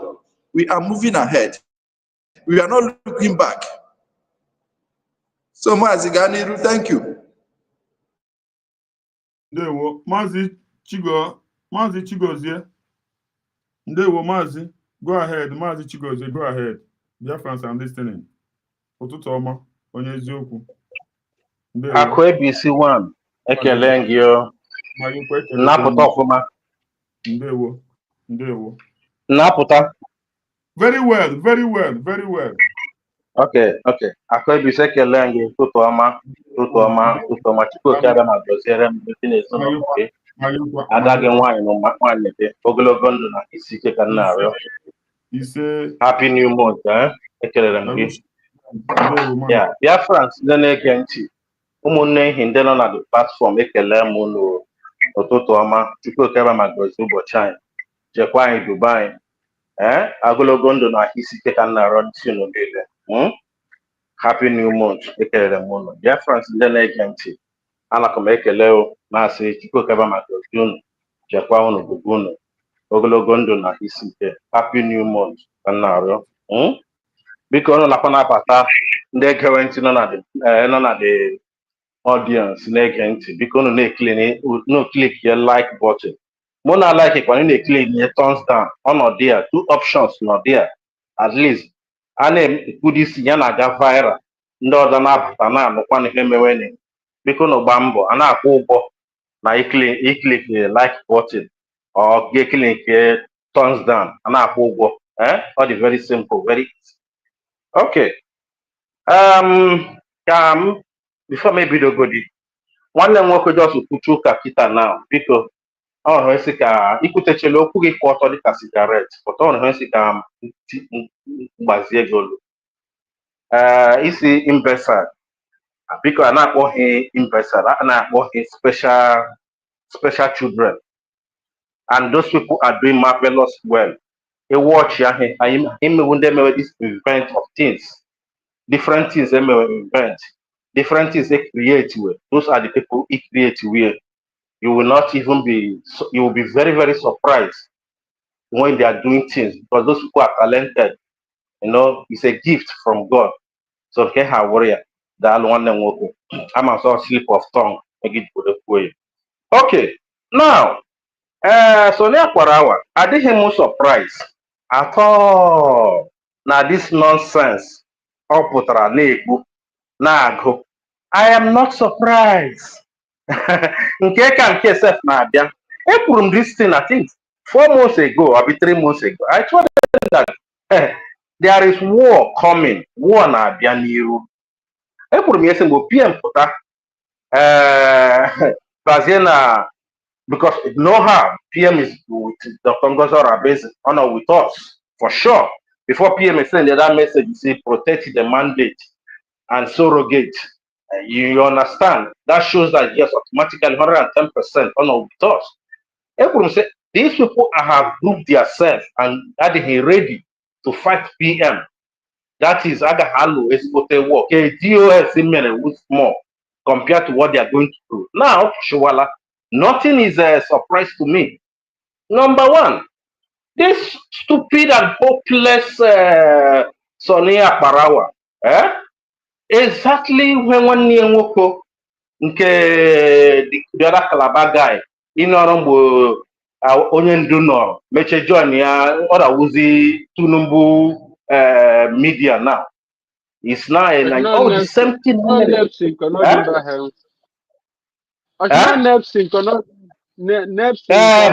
don't I don't care to know. Other wuzi Tunumbu media. Okay, all the same thing, Omere. The same thing. Now, Sonny Akparawa, number one, he has hated our PM from the day one. Hate PM. Number one, we check BIAFRA. I want to take people's mind back. PM, what are this Finland? Yeah, day na embassy. See, PM was in 1 year work. PM was in 1 year work. I had the Finland 1 year work in fact. PM reject here. I don't know him as a brother. Okay, which is 110% right. Because as PM he is a man of dignity. He doesn't want to stain his image. In a day of 1 year work, if you say Finland that is tomorrow I see PM. You said this person is your brother, where he is, or commit any crime. Other than PM. So since from that period, he has hated PM. Number two, Orange Man, and about Ugo 247. Orange Man. Yeah, put that Orange Man in an lie. See, I get to BIAFRA. Any kind of Akparawa don't address PM. On a say, BIAFRA, here comes your PM. BIAFRA, here comes your PM. And which is 110% true. Yagi addressed the PM. He has never addressed PM. See, BIAFRA, welcome our PM. Honest, here comes your PM. That means it's not included. And Sonny Akparawa and Ogechukwu Nkere. Sonny Akparawa did this thing. He is the one that wrote it. And there is no way he can give it to Ogechukwu Nkere because number one, Ogechukwu Nkere, Ogana go put out because he had Goya. mistake he can cook. Okay, even to pronounce the words, Chineke Kawapa. Yahoo, you better another different thing. Mini. He does he pronounce the word also for him. So was any Akparawa say come and read it, come and pronounce it, go Potaria Biafrans. And I had his surprise. You know, I put our PM, Mrs. Yakoya Mr. Ekpa. Okay, we welcome him. He's our PM, a man that stood up and fight when Awendu was taken away, and he made Biafrans what it is today. Okay, and now Biafra is recognized all over the world. Now we have declared our Biafrans. Now, at Akparawa, which go na ATM here, that said that I with them what is happening right now for US to be recognized Biafra going to Washington DC. All this is bullshit. You know that completely bullshit Biafrans. There is nothing that went viral more than what made Dr. Ngozo Rabeze email. Go to Dr. Ngozo Rabeze, our DPM Twitter handle. Whenever she tweets, she tag on her target Donald Trump. Now target all the whole president, even Israeli president, on her target him, even France, Finland president. She tagged them. It's like when you are in a community. Let me take from example. Okay, you are in a company now. After you write email, you tag. When you tag them, all that thing tag will definitely come to everybody and they will go through it and read it. That is what goes. I think I got a viral more than what Dr. Ngozo Rabeze is doing for Biafrans. Our Dr. Ngozo Rabeze, that one is 110% educated. Finance minister, where Dr. Ngozo Rabeze will remain defense minister. Because our PM has gone through her education, the same thing Dr. Ngozo Rabeze will put her for Biafrans to watch her education, everything. Can somebody damage her image, he or her image that have that kind of education level? Is it the person should damage her email? Or hospital? Hospital in US. Do you know what it is for somebody to have a hospital and you have workers that working for you? Will you like to damage your image? Ogechukwu Nkere, a mechanic that doesn't even have anything to boast of. Oje Nagala prison, how many times? He has nothing to offer. He has nothing. Even after Manacha at school, Dr. Ngozo Rabeze gave him a big challenge. We put out all his school certificate, everything. Oye Garasku Garis, yes, you have it, I have it. Sure, say yes, I get school, but he has nothing to offer. So, Biafrans, whoever that is listening to these people, Bikoni, now they know that humble like that you just hit the nail on the head. It's a company and which is the truth. Now company now go with this lawsuit that they withdraw. Everybody out of Yamadi 100, at the 110% sure that more than 80 have resigned from that place because Adam has no, because they were thinking that okay, we are taking the Ngozo Rabeze to court. Yes, we are on top. But now this shows that they don't even have any document to present. So anybody that is following them should wake up and come back and say, okay, oh, I have made a mistake. This is the time I need to revise. Follow them who know road. I say follow who know road to lead you. You will follow blind person now. Onye mara asụ ya sụọ n'ikwe, onye amaghịkwa n'asụ ya sụọ n'ala. Nwaanyị isi ọcha Chikaọdịrị that's all your day. I na-abịakwa for you. Mazi, 1 minute. Nima, that's anti aha anyị na-emo that thing. Now, how be say you na-ebute ego, you na-ebi ige ka ndị mmadụ na-afụ iru m. Happy there. ịma that ntị asị na ọ na-ebute ego na otu nnọkọ ezinụlọ ọ na-ebigo Ogechukwu nwa ya na-eri dee ya na jos geenụ ntị ịma mgbe ọ na ọ ga na-aṅụ today hey humble idiot akpọtaghị ya today humble idiot no I don't do like that.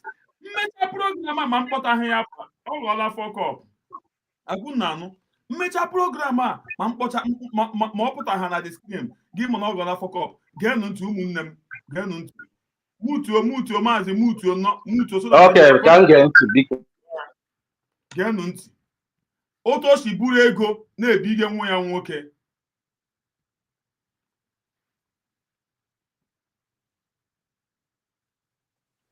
usorozi anyị azọ freedom mgbe otu nnọkọ ezinụlọ nabatara ọbata obie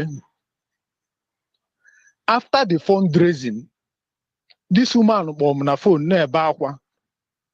na-ebe akwa na ọbata obie emeli accuse kedu ebe o debere ego ndị otu nnọkọ ezinụlọ realize na anyị si na anyị nwetara over 5.something million mana ihe a na-afụ bụ 1.something million kedu ebe ego ndị nke ọzọ dị nsị a ada ndị mbụ na ndị egede I will not take this thing lightly and anyị bụ ndị otu nnọkọ ezinụlọ eme take this thing lightly na anyị ga-afụ ebe mmiri si baa n'opi ụgbọgụrụ na ihe anyị mere dị na social media ọ dị na YouTube anyị bụ list anyị ego niile atụrụ ma ndị kwere nkwa ego n'ime the fundraising ihe niile dị na video. Let's take this video with our list ka anyị jekwuru ọbata obie ka anyị malụzie ebe o si emega accuse cross check ya ka anyị cross check ya na ka kpọtọkpọtọ gbaa n'iru efi na mkpa ya ọnwa ọgaranya ka ogbugbu ya mma ka m gwasịrị ya ife a o mero 15 minutes this one kpọchie mba si m na-esetụlugo biko mekwutekwa n'okwu a n'ime otu nnọkọ ezinụlọ onye ọbụla nọ n'ime otu nnọkọ ezinụlọ anụ olu m tata nwee ike ọ mara ihe a na-ekwu tata si m mekwutekwa n'ihe a n'otu na-esetụlugo because of this evil woman ka fundraising Biafra land energy supplies don't want you to know about ego Biafra land na-agabu state to state steeti ọbụla na-etinye ego na steeti ya mana ọ because of this evil woman ka eji wee si ka etiebezia n'ofu akaụntụ ka e wee mara ebe ka e wee na-emenwu account of the money. Achọrọ m ikwu otu okwu ada ndị mbụ na ndị egede aka maka na anụ m ejere ụnyaahụ eje anụ m akọrọ akụkọ ndị nwụrụ anwụ na-aga ije onye mmụọ na-egbu egbu a na-asị ya nsọ ma emeta ọrụ ahụ. Maazị unu afụna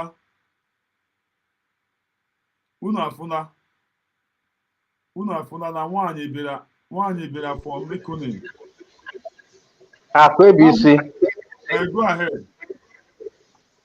Akwebisi onye kwuru kawa wo aka oyibo nsube ezigbo ọyị mụ Maazị Ikechukwu. Aka oyibo nsube, yes, this is 110% truth. Because all I really when on at this cabinet meeting, I don't know two occasions on a cabinet meeting or two occasions. This is 110% truth about this woman. Because Ako Yibo on a Tiwia Oto Juweredere nation with this woman. And this woman, yes, but this is an Akparawa PM for Yasia account because the money is not corresponding. And I feel it's okay, maybe a mistake, you know, because of they need to check. I check. I am see there is another different thing entirely that's happening on the ground with Otunoke's no money.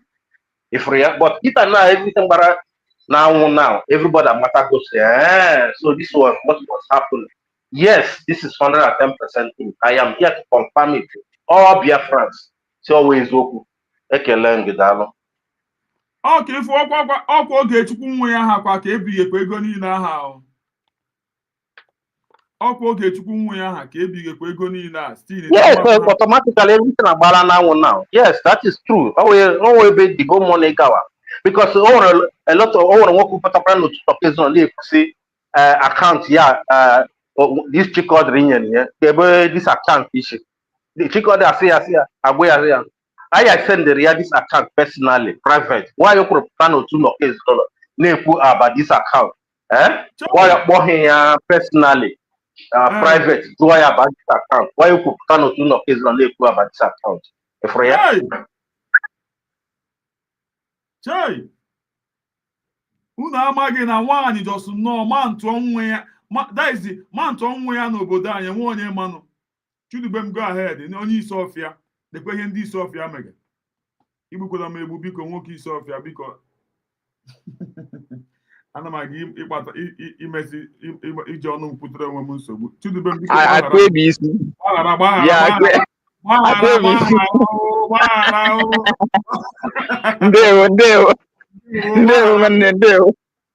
ndewo no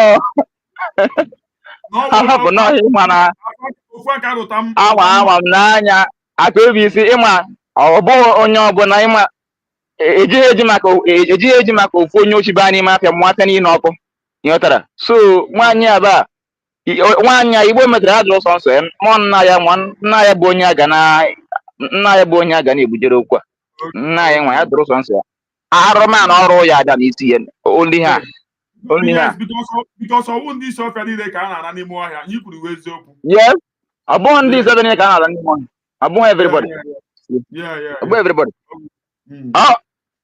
ntụ n'anya oyi ọgwụ ndị ọzọ a na-arakwa n'ime ọhịa emere obodo ndị ọzọ kwa ụmụ nwaanyị kwala n'ime ọhịa mana ihe mere bụ na nke nwaanyị a pụtara ife ịbụ ya nke dịsi ibu ma pụtara ife ịbụ ya eme ndị ọzọ na-ala n'ime ọhịa mana nke dịsi ibu ma pụtara ife so Akparawa o mee nchi iju since Sunday ti na nwaanyị a ka na kpọrọ gworo Fulani ka na gworo Fulani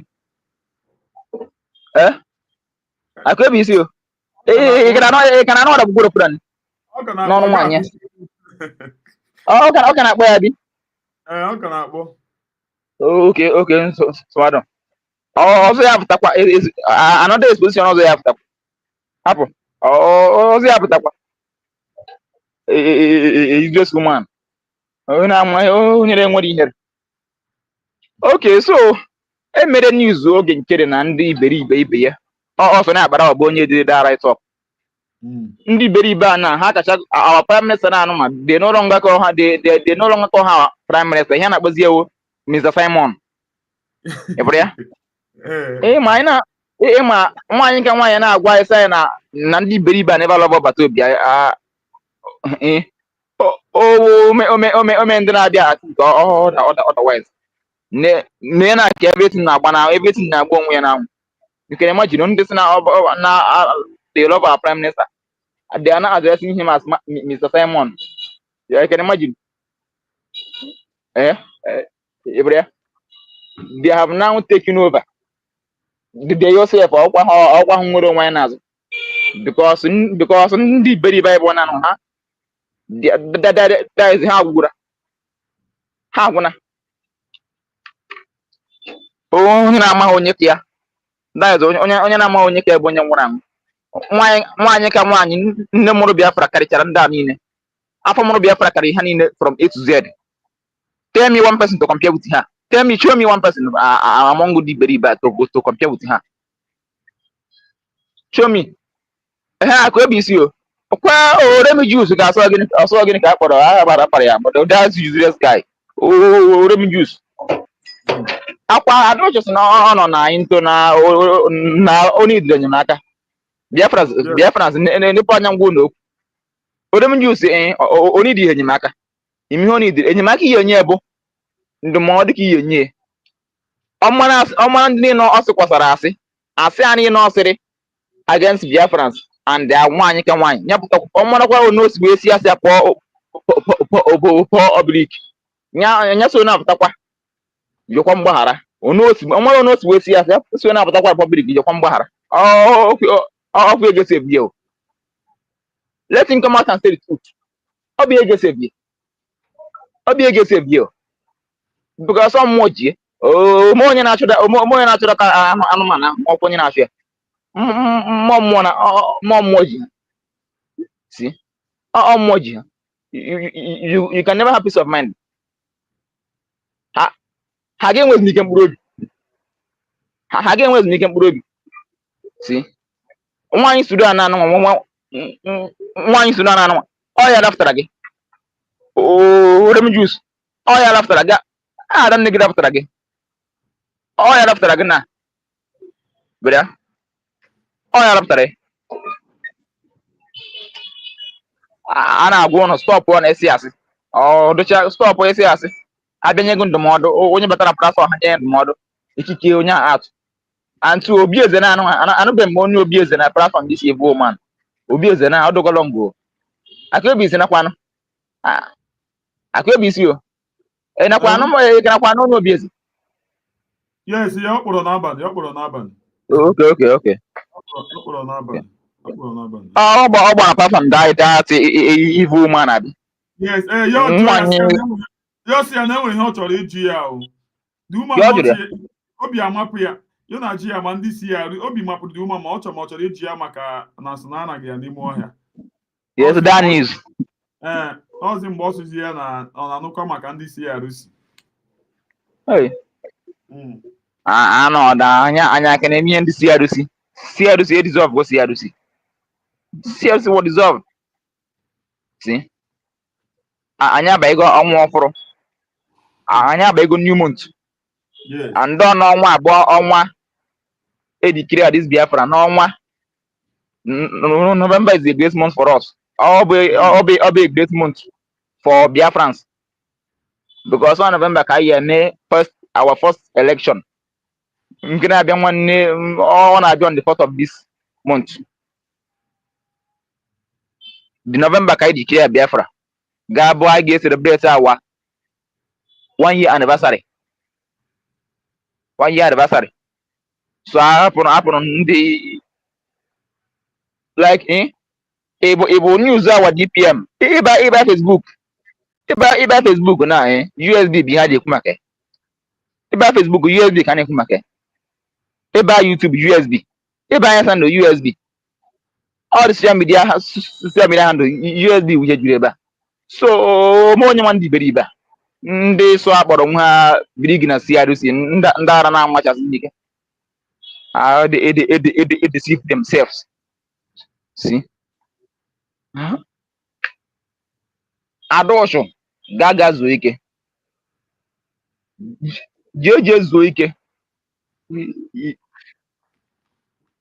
nwaanyị ime ọfịa gaga zuo ike nwaanyị ime ọfịa ihe na-abịa ewetara wa deputy prime minister ọnụ is woman itego m unyi n'ihu onye arụmara aka ebe isi onu ejisi ike n'ọrụ mgbe na-arụ. Thank you nwanne, thank you. Maazị Kevin Dewo ụtụtụ ọma. Maazị Kevin Dewo, go ahead and talk to Biafrans.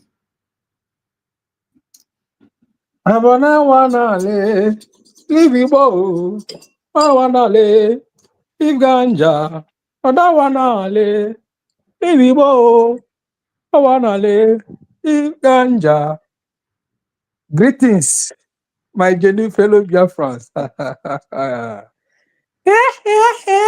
Anakejumalu ndị niile buru mana mgbe m nọ na nsogbu ha niile abịala ka ha kụrụ mmiri n'ite mmiri onye nke mere nke a nara ekele ebe Akụebisi 1 of USB a na-agwọ onere awarịja maazị na kanasị a na-agwọ onere. I swear. Hey! Ndị Yoruba sị otilo mgbe oge Jizọs nọ n'elu obe amara ya ube ilele ya n'elu wee tie elailaba sabatani ya sị nwa lee nne nlele nwa Mbone welanye elu wetu weta ọzọ ya say it is finished. Nwanne ọgwụsigo ọgwụsigo ọgwụsigo.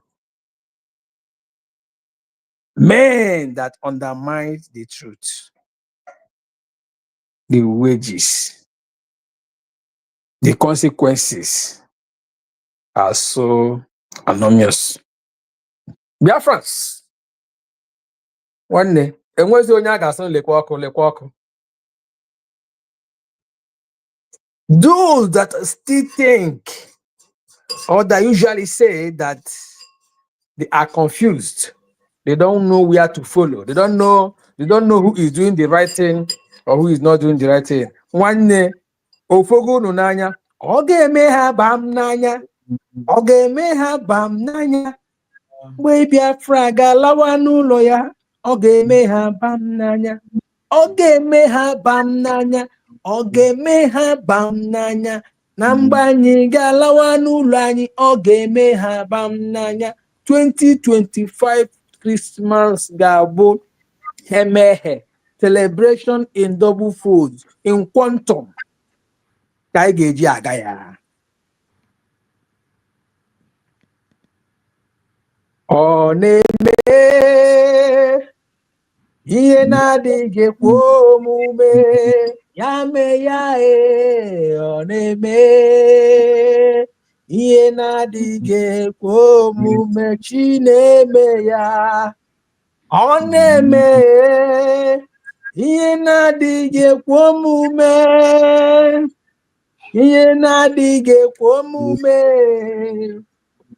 ihe na-adịghị ekwe omume ka ọ na-eme. Chai, Biafrans, ọrụ agwụla. Anyị na-agụ egwu sị, abụ otuto juru m ọnụ o, obi aṅụrị ka nje abụ ya o, onye nwanyị nara ekele ebe i mere ka anyị dị ndụ taa. Abụ otuto juru anyị ọnụ obi aṅụrị ka nje abụ ya lee, onye nwanyị nara ekele ebe i mere ka anyị dị ndụ. Obi na-asọ m rikpọm, obi na-asọ m, ịma mma Chineke na-eme m maramara. Ebere Chineke bara anyị ụba. Ndị USB, obi na-atụ anyị rikpọm, obi na-atụ anyị, ịma mma Chineke na-eme anyị merimeri maramara. Ebere Chineke bara anyị ụba o. If you are not happy, I am more than happy. Take your mind back. Let's just assume that 29th of November didn't come to reality. 29th of November 2024 didn't come to reality. Remember, this month is the month of our celebration, the month of rebirth of Biafra. This month, when the enemy thought that it is all over, that they have victorious, that is when God show us mercy and vindicate us by giving us a virtuous woman, giving us the mother of hope, giving us the woman that our leader Mazda the kind of prophesied upon her head, and she took the bold step and made things to happen. That is the reason why we are still here today, praising God, still preaching the gospel of Ogechukwu Nkere, because one with God is majority.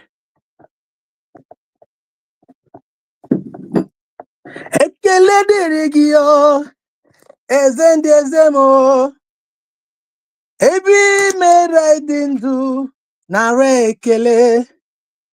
Ekele dịrị gị eze ndị eze m, ebe mere dị ndụ nara ekele. Now you know that the fight many people thought they are fighting against our PM. I mean our DPM. Now it is clear to each and every one of you guys, those that undermine the truth. It is now clear to you all that the fight was against our DPM, our PM, sorry. But they use our DPM as a point of contact to get to our PM. The same way they use our PM as a point of contact to get our leader, Mazen Dekano. These people, I keep saying it, Zoo, you guys are not doing well. You guys are not doing well. Go and bring more, because you can't tell me that right thinking sense somebody or somebody that is well read will indulge in this kind of shenanigan these criminals are doing. Nobody. They will always use iron condemn. Because any iron condemn, just look at what Udele and his cohorts are doing in the zoo. They will always use iron condemn to perpetrate evil. That's why they still use iron condemn in the area of governance of that zoo in order to keep them on the mud. Go see the governors, iron condemn. See the senators, iron condemn. Criminals everywhere. They think that is the kind of Biafra we are building. Now, in case you guys don't know, Biafra we are building. One day, for any public position, they will trail you. They will trace your track record from primary to secondary to university. Even to your household. I blame here cover me, make I cover you. Cover me, make I cover you. No. My brother, if you fuck up, your fuck up must be treated accordingly. When you can cover me, make I cover you. Onye na upon office, ya onye ga cover all the shit o mere dia tige. Onye ka abata ya zunu chara ya ga apukwa ya chokwa onye ga cover ya. And people are still praying for Zoo to be better. Oh, really. I can let you na henide. I can let you. Imagine Akparawa addressing our PM. Though it is not a new thing. He never called him his PM. He will always address him Biafrans. Let's welcome your prime minister. It's not even his prime minister. Today now, PM is now Mr. After that, he now address Ogechukwu Nkere as the acting prime minister. Acting for who, Kwano? Who is he acting for? And people are still following them. In case you guys don't know, they just publicly called our PM Sabo now. That is what they call our PM on this their broadcast. They called him Nasabo. Hey! Dear friends, we are moving. Today is our fundraising. Meanwhile, if you have not voted, try vote. If you vote for that self-referendum, this one is more simpler than that of that self-referendum. You can still do it. Go there, cast your vote. By Tuesday next week, total result will be online. That is the most selfless election in the life of Africa. This is USB election. That is what it is. And the world are watching. So my people, let's keep on supporting our USB. If not for the USB, tell me, if you say you want freedom, you want to go home, who is fighting for you now? Who is standing on the gap for you now? No one, right? Apart from USB. These criminals now gallivanting from one corner to another. Ask yourself, what is their stand? The person they use as a shade now has come to become a sabot to them. Then ask yourself, if you are following them because of PM, not knowing that they were cajoling you to follow them because of PM. Today, I don't know. So Ogechukwu Nkere, you have seen him now. You have seen Akparawa. Okay, it's both of them. Follow them. Let them take you to as I for a journey of no return. My people, we must continue.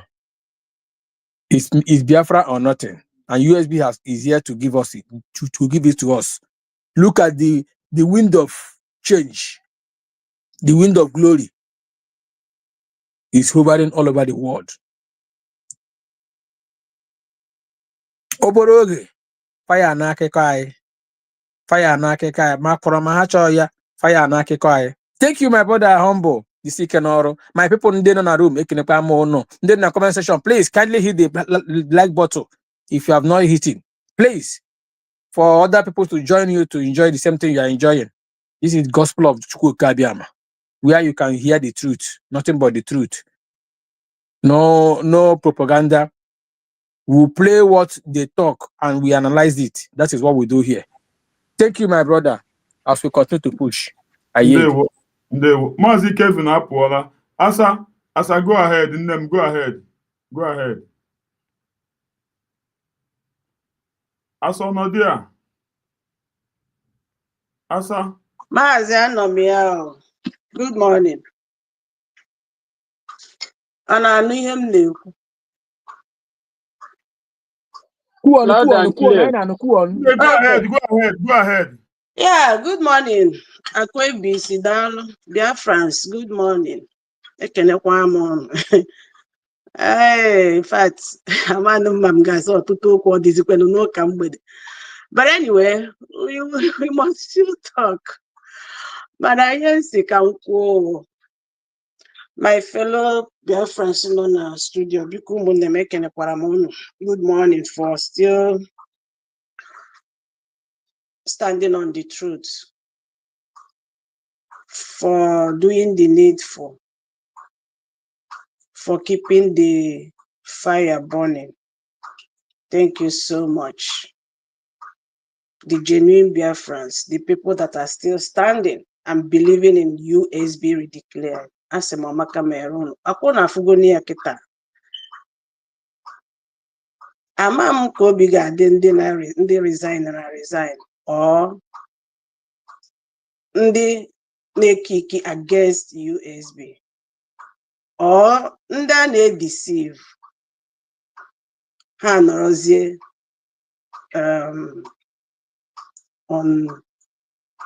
nọrọzie in the middle.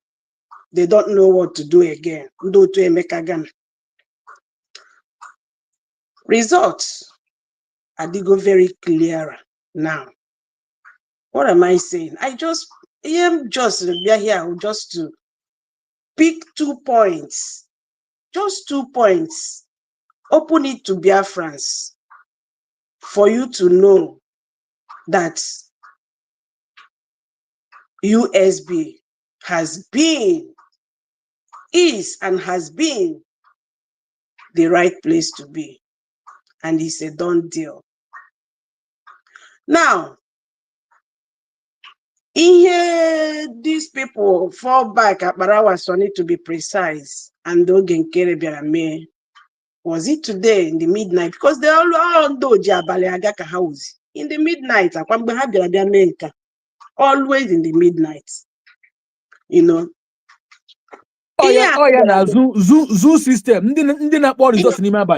Exactly. Now. So now the fact is this. Onye kaneche na ofubehu. A reason, let me say a reason, or reasons to believe in Dr. Ngozi Orabeze or to believe in USB government. Let me give you 2 reasons now. Number 1, what Ogechukwu Nkere and Sonny Akparawa made in the midnight shows that truly, and with a message that came from PM. And with a message that came from PM. And that message, Dr. Ngozi Orabeze said it. This woman never said something on the sure of. She always say, and propaganda go everywhere. She will keep calm until it will play out. She said it here. Now, Mazi Simon Eba, Odogu sent a message. Now, Dabiri and their cohort should withdraw that court case against USB declared. People everywhere, whatever, propaganda. No, Jana, hey, you know those ones. But today, has it not proven there this thing she not even getting one relief? Or sure no now has it proven to you that truly there was a message from our PM to Dr. Ngozi Orabeze to pass to those riffraffs? That is number one. If you must come out from your deceit and tell yourself the simple truth. That thing alone, has it not shown you, established the fact that there was a message from our PM to Dr. Ngozi Orabeze to pass to these riffraffs? That is number one. Then, secondly, from their press release, has it not been established again, or did you not smell rats from that thing there that already Abawana Hamazi Simon Ekpamba? Like my brother rightfully said here, Atagiana Mazi Simon Ekpasabo. Atagiana Sabo. Apuno for when you kureba no.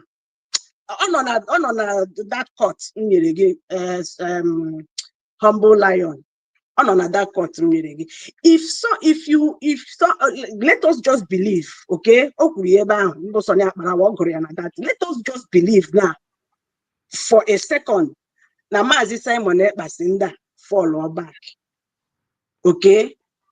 And later,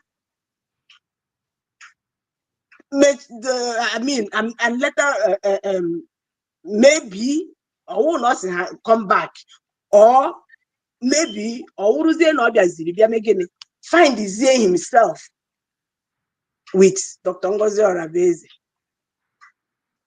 Another person in Asian state, and many more wish you all no. If Mr. Ekpa says not. Sorry, go ahead. We want now somebody soon. I'm just saying, because don't put me wrong here. I'm just saying, let us for a second believe now. As have fall back, and then we are happy doing that. Now the same person, how is it that the same person is now working with or siding Dr. Ngozi Orabeze, USB to be precise? Case here we want that no take it that fall back, but this is the place you all of you supposed to be by telling you withdraw that court case against USB. Sabotage. Now, decide no work on your own, reminding him what he said the time messages was coming from DSS. Onyendu said this, Onyendu said that, reminding him that the same thing to him. Oh my God, are you not smelling rats? Are you not smelling rats? Biafrans, genuine Biafrans. Now, with that alone, has it not shown you? Now, on their own, they are no more working with Obatobi. Obatobi, in their eyes, was a sabo to them. Just, it's a very short clip. What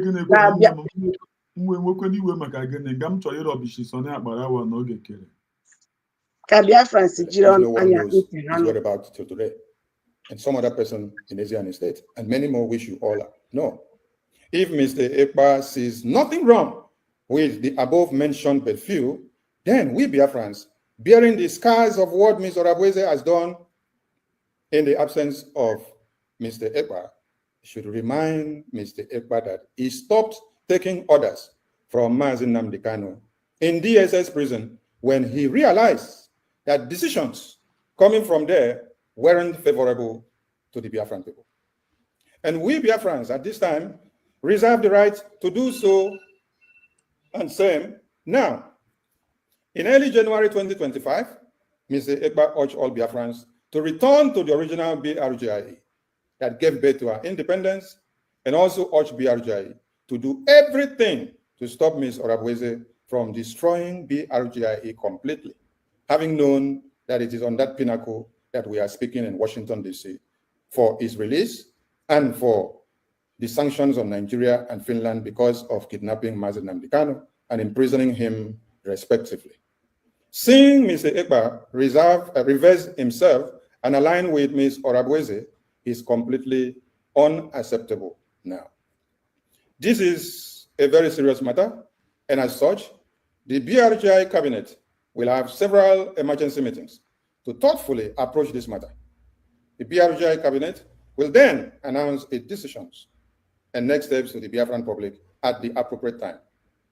The Biafran public should be assured that BRGI cabinet strongly believe in our litigation against Ngozi Orabueze and our co-conspirators. And we are committed to holding Ms. Orabueze and all saboteurs to account, which no one knows his whereabouts till today. So, yeah, my dear brother, thank you so much. So, Biafra, so Nanubia. And the tone and the anger, herself. Honestly, onye na-amụrụ anya ka azụ na nke ikpeazụ a, onye na-eweki up na nke ikpeazụ a wee sie ebe ahụ. Nekwa anya ya nke our PM ọkpọje Mr. Ekpa ya nke emeji adres ya nke ana adres Deriko nwa mama ọchịkwanụ acting PM. Our brother Triple M. Yes, my dear. Our brother Triple M analyze very well there. You know, before in this platform, I have one before. Ogay make exposition about them. Now, Akparawa, remember that Akparawa has been a sabo again. Sabotaging Mazi Simon Ekpa. What did Mboje believe on Mazi Simon Ekpa? Mazi Simon Ekpa even said it in one of their videos. Potaramba. No, now watch all finish na X. So that Akparawa will throw one confusing question. Now public, we close with all those kind of trick, And again, so that Akparawa, so him our PM introduced. Onasia, Biafrans. Your PM. So kuziwuru your own PM. That let down statement.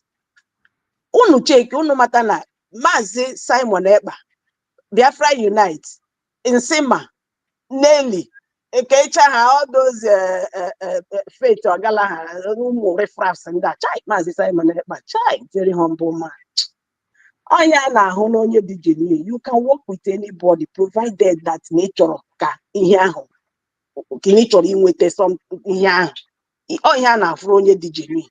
so they were seeing him and broadcast my PM. So that believe in Mazi Simon. I'm telling you, everything is playing out clearly now. So who go no now Mr. Ekpa. We agree. After my sister, I'm a mom here in observe. And since our PM program this their ATM. Akparawa na aje enwe network problem. Ona aje enwe network problem. On knows 247. Very clear. No wonder Nsima jikwu mgba ha gbapụrụ ya no na agba our PM war. Nsima say you putting that Simon Akparawa is there with you. He's there for something. Exactly. Akparawa is waiting for something there. It's not there with you people. Oh, and don't you see my kuria. You see my kuria. So here with cabal form.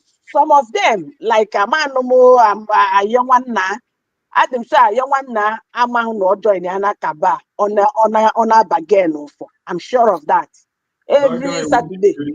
Every Saturday. The guy won't even.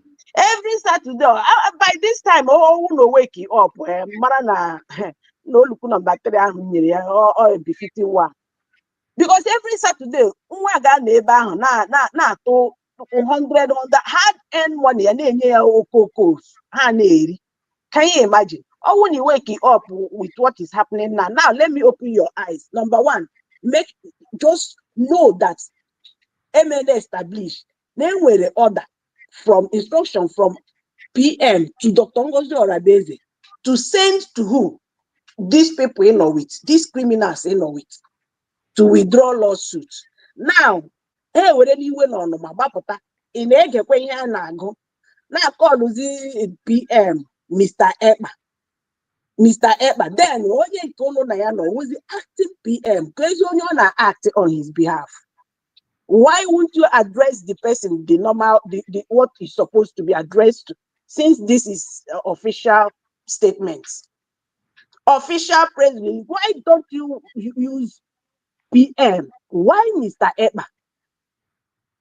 Why Mr. Ekpa? That will tell you now, press up for it. They are pressing up for it. And we are not even surprised because in here, long awaited war, I'm an organ. We are an organ, but not time. Time we are in Mama. But now it's coming up. You understand? So now, what I was saying before, also not but I was saying, now the same let us just use 1 second to just say, okay, Mr. Mazi Simon Ekpa, our PM, said for back. Now you find out that Mazi Simon Ekpa is now aligning himself to USB. Then why are you objecting? Why are you objecting? The same person now who gave instruction, gave follow. This is not the same person now aligns you with Dr. Ngozi Orabeze. He not dizzy against it. And by the way, who are you referring as Biafrans? Biafrans, we will not accept. Who are you? You and who? You and who? 1%, 1%. Or you Biafrans, so that will tell all of you that are still following them sheepishly that these people are cabals and they send. And some of them only Akparawa and Ogechukwu Nkere. But here you know, brand envelope. They use Ziono. I'm telling you, some of you there, this thing. But you are there following them. Are you not seeing road with these two things in the road just here now? At least number one, it didn't show now. These people they were the instructions from Mazi Simon Ekpa to Dr. Ngozi Orabeze to them. Now, when Afunaka has now go their press brief, shows that these people are now referring to Mazi Simon Ekpa as Sabo. No mere again. No mere where aligned with USB. Today, can have realized that Mazi Simon Ekpa is standing with USB. Imagine. Sabotage bridge. Now sabotage bridge. Who established the bridge itself? Is it not Mazi Simon Ekpa? Is it not Mazi Simon Ekpa?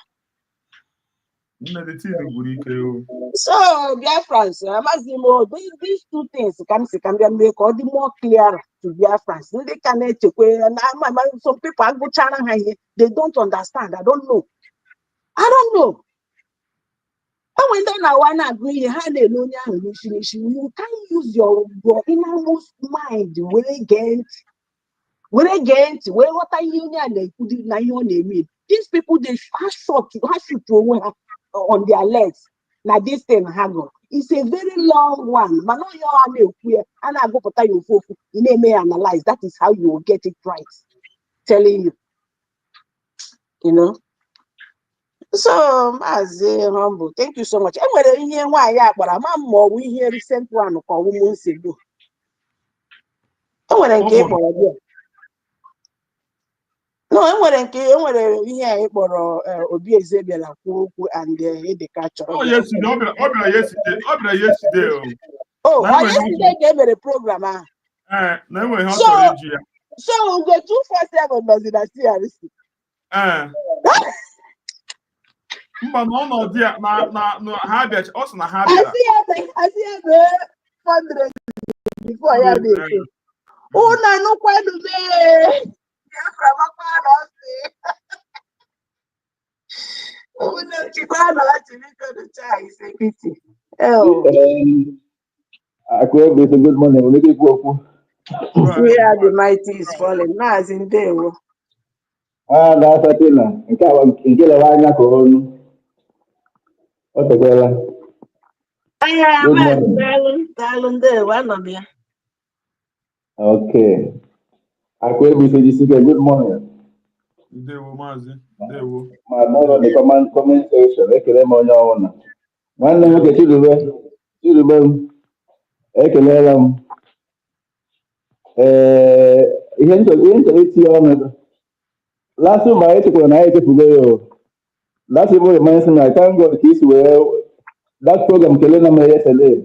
That part ever hope only some small explosion there. That last one, what point over the maybe so. What go be the river PM Abakalo Tele. I swear. She has been doing something. But that is by the way. The long awaited battle between the fallback champion by Akparawa, not even Ogechukwu Nkere. Ogechukwu Nkere who the tool how they use. They are using Ogechukwu Nkere as a tool. Yes. So also now Akparawa, right from the beginning, he has never recognized our PM. And you will see it in the way he not only the Koseme address, you will see Kwoku. The first now, or they happy with our PM right from time. So I can only say that the long awaited battle we have been waiting for came so soon. It came sooner than we were expecting it. When he was calling Mr. Emma, if you watch, he made that mention. Mr. Emma, Okulie more than the small one I got now. Okulie more than 5 or 6 times. Called Mr. Emma. Why were they doing that? Because they cannot wait to remove him officially, according to them. They cannot wait to remove him officially. Because they are planning now to do election. And so they cannot call Ogechukwu PM every election, but they cannot wait to remove our PM as their own prime minister. That was the reason why the Sorry, my brother, let me help you. You know, on that their shambolic bylaw, but after 1 year, open a PM apata, Genkra Ruse APM. And that is where they are looking up to. And 1 year now, in November now, on Obro gonna hear you. And they cannot wait. They cannot wait to do the election now. They cannot wait. So if it was the PM or they have the Hamman. So now Akparawa as the person, as the damager. Because I'm the damager. So now Akparawa has always been the eye of Nigerian, the eye of Akpabio, Nigerian government to Akpabio. Even Akpabio and so now how be. So all 2 years okay, what information and and they feel one way not through that something about I do really to Ogechukwu. I watch as not put that away willing to. I will sponsor over that fundraising. There may be say her name. In fact, the only thing to look at now, though we know that those people who were there before, majority of them they don't mean well.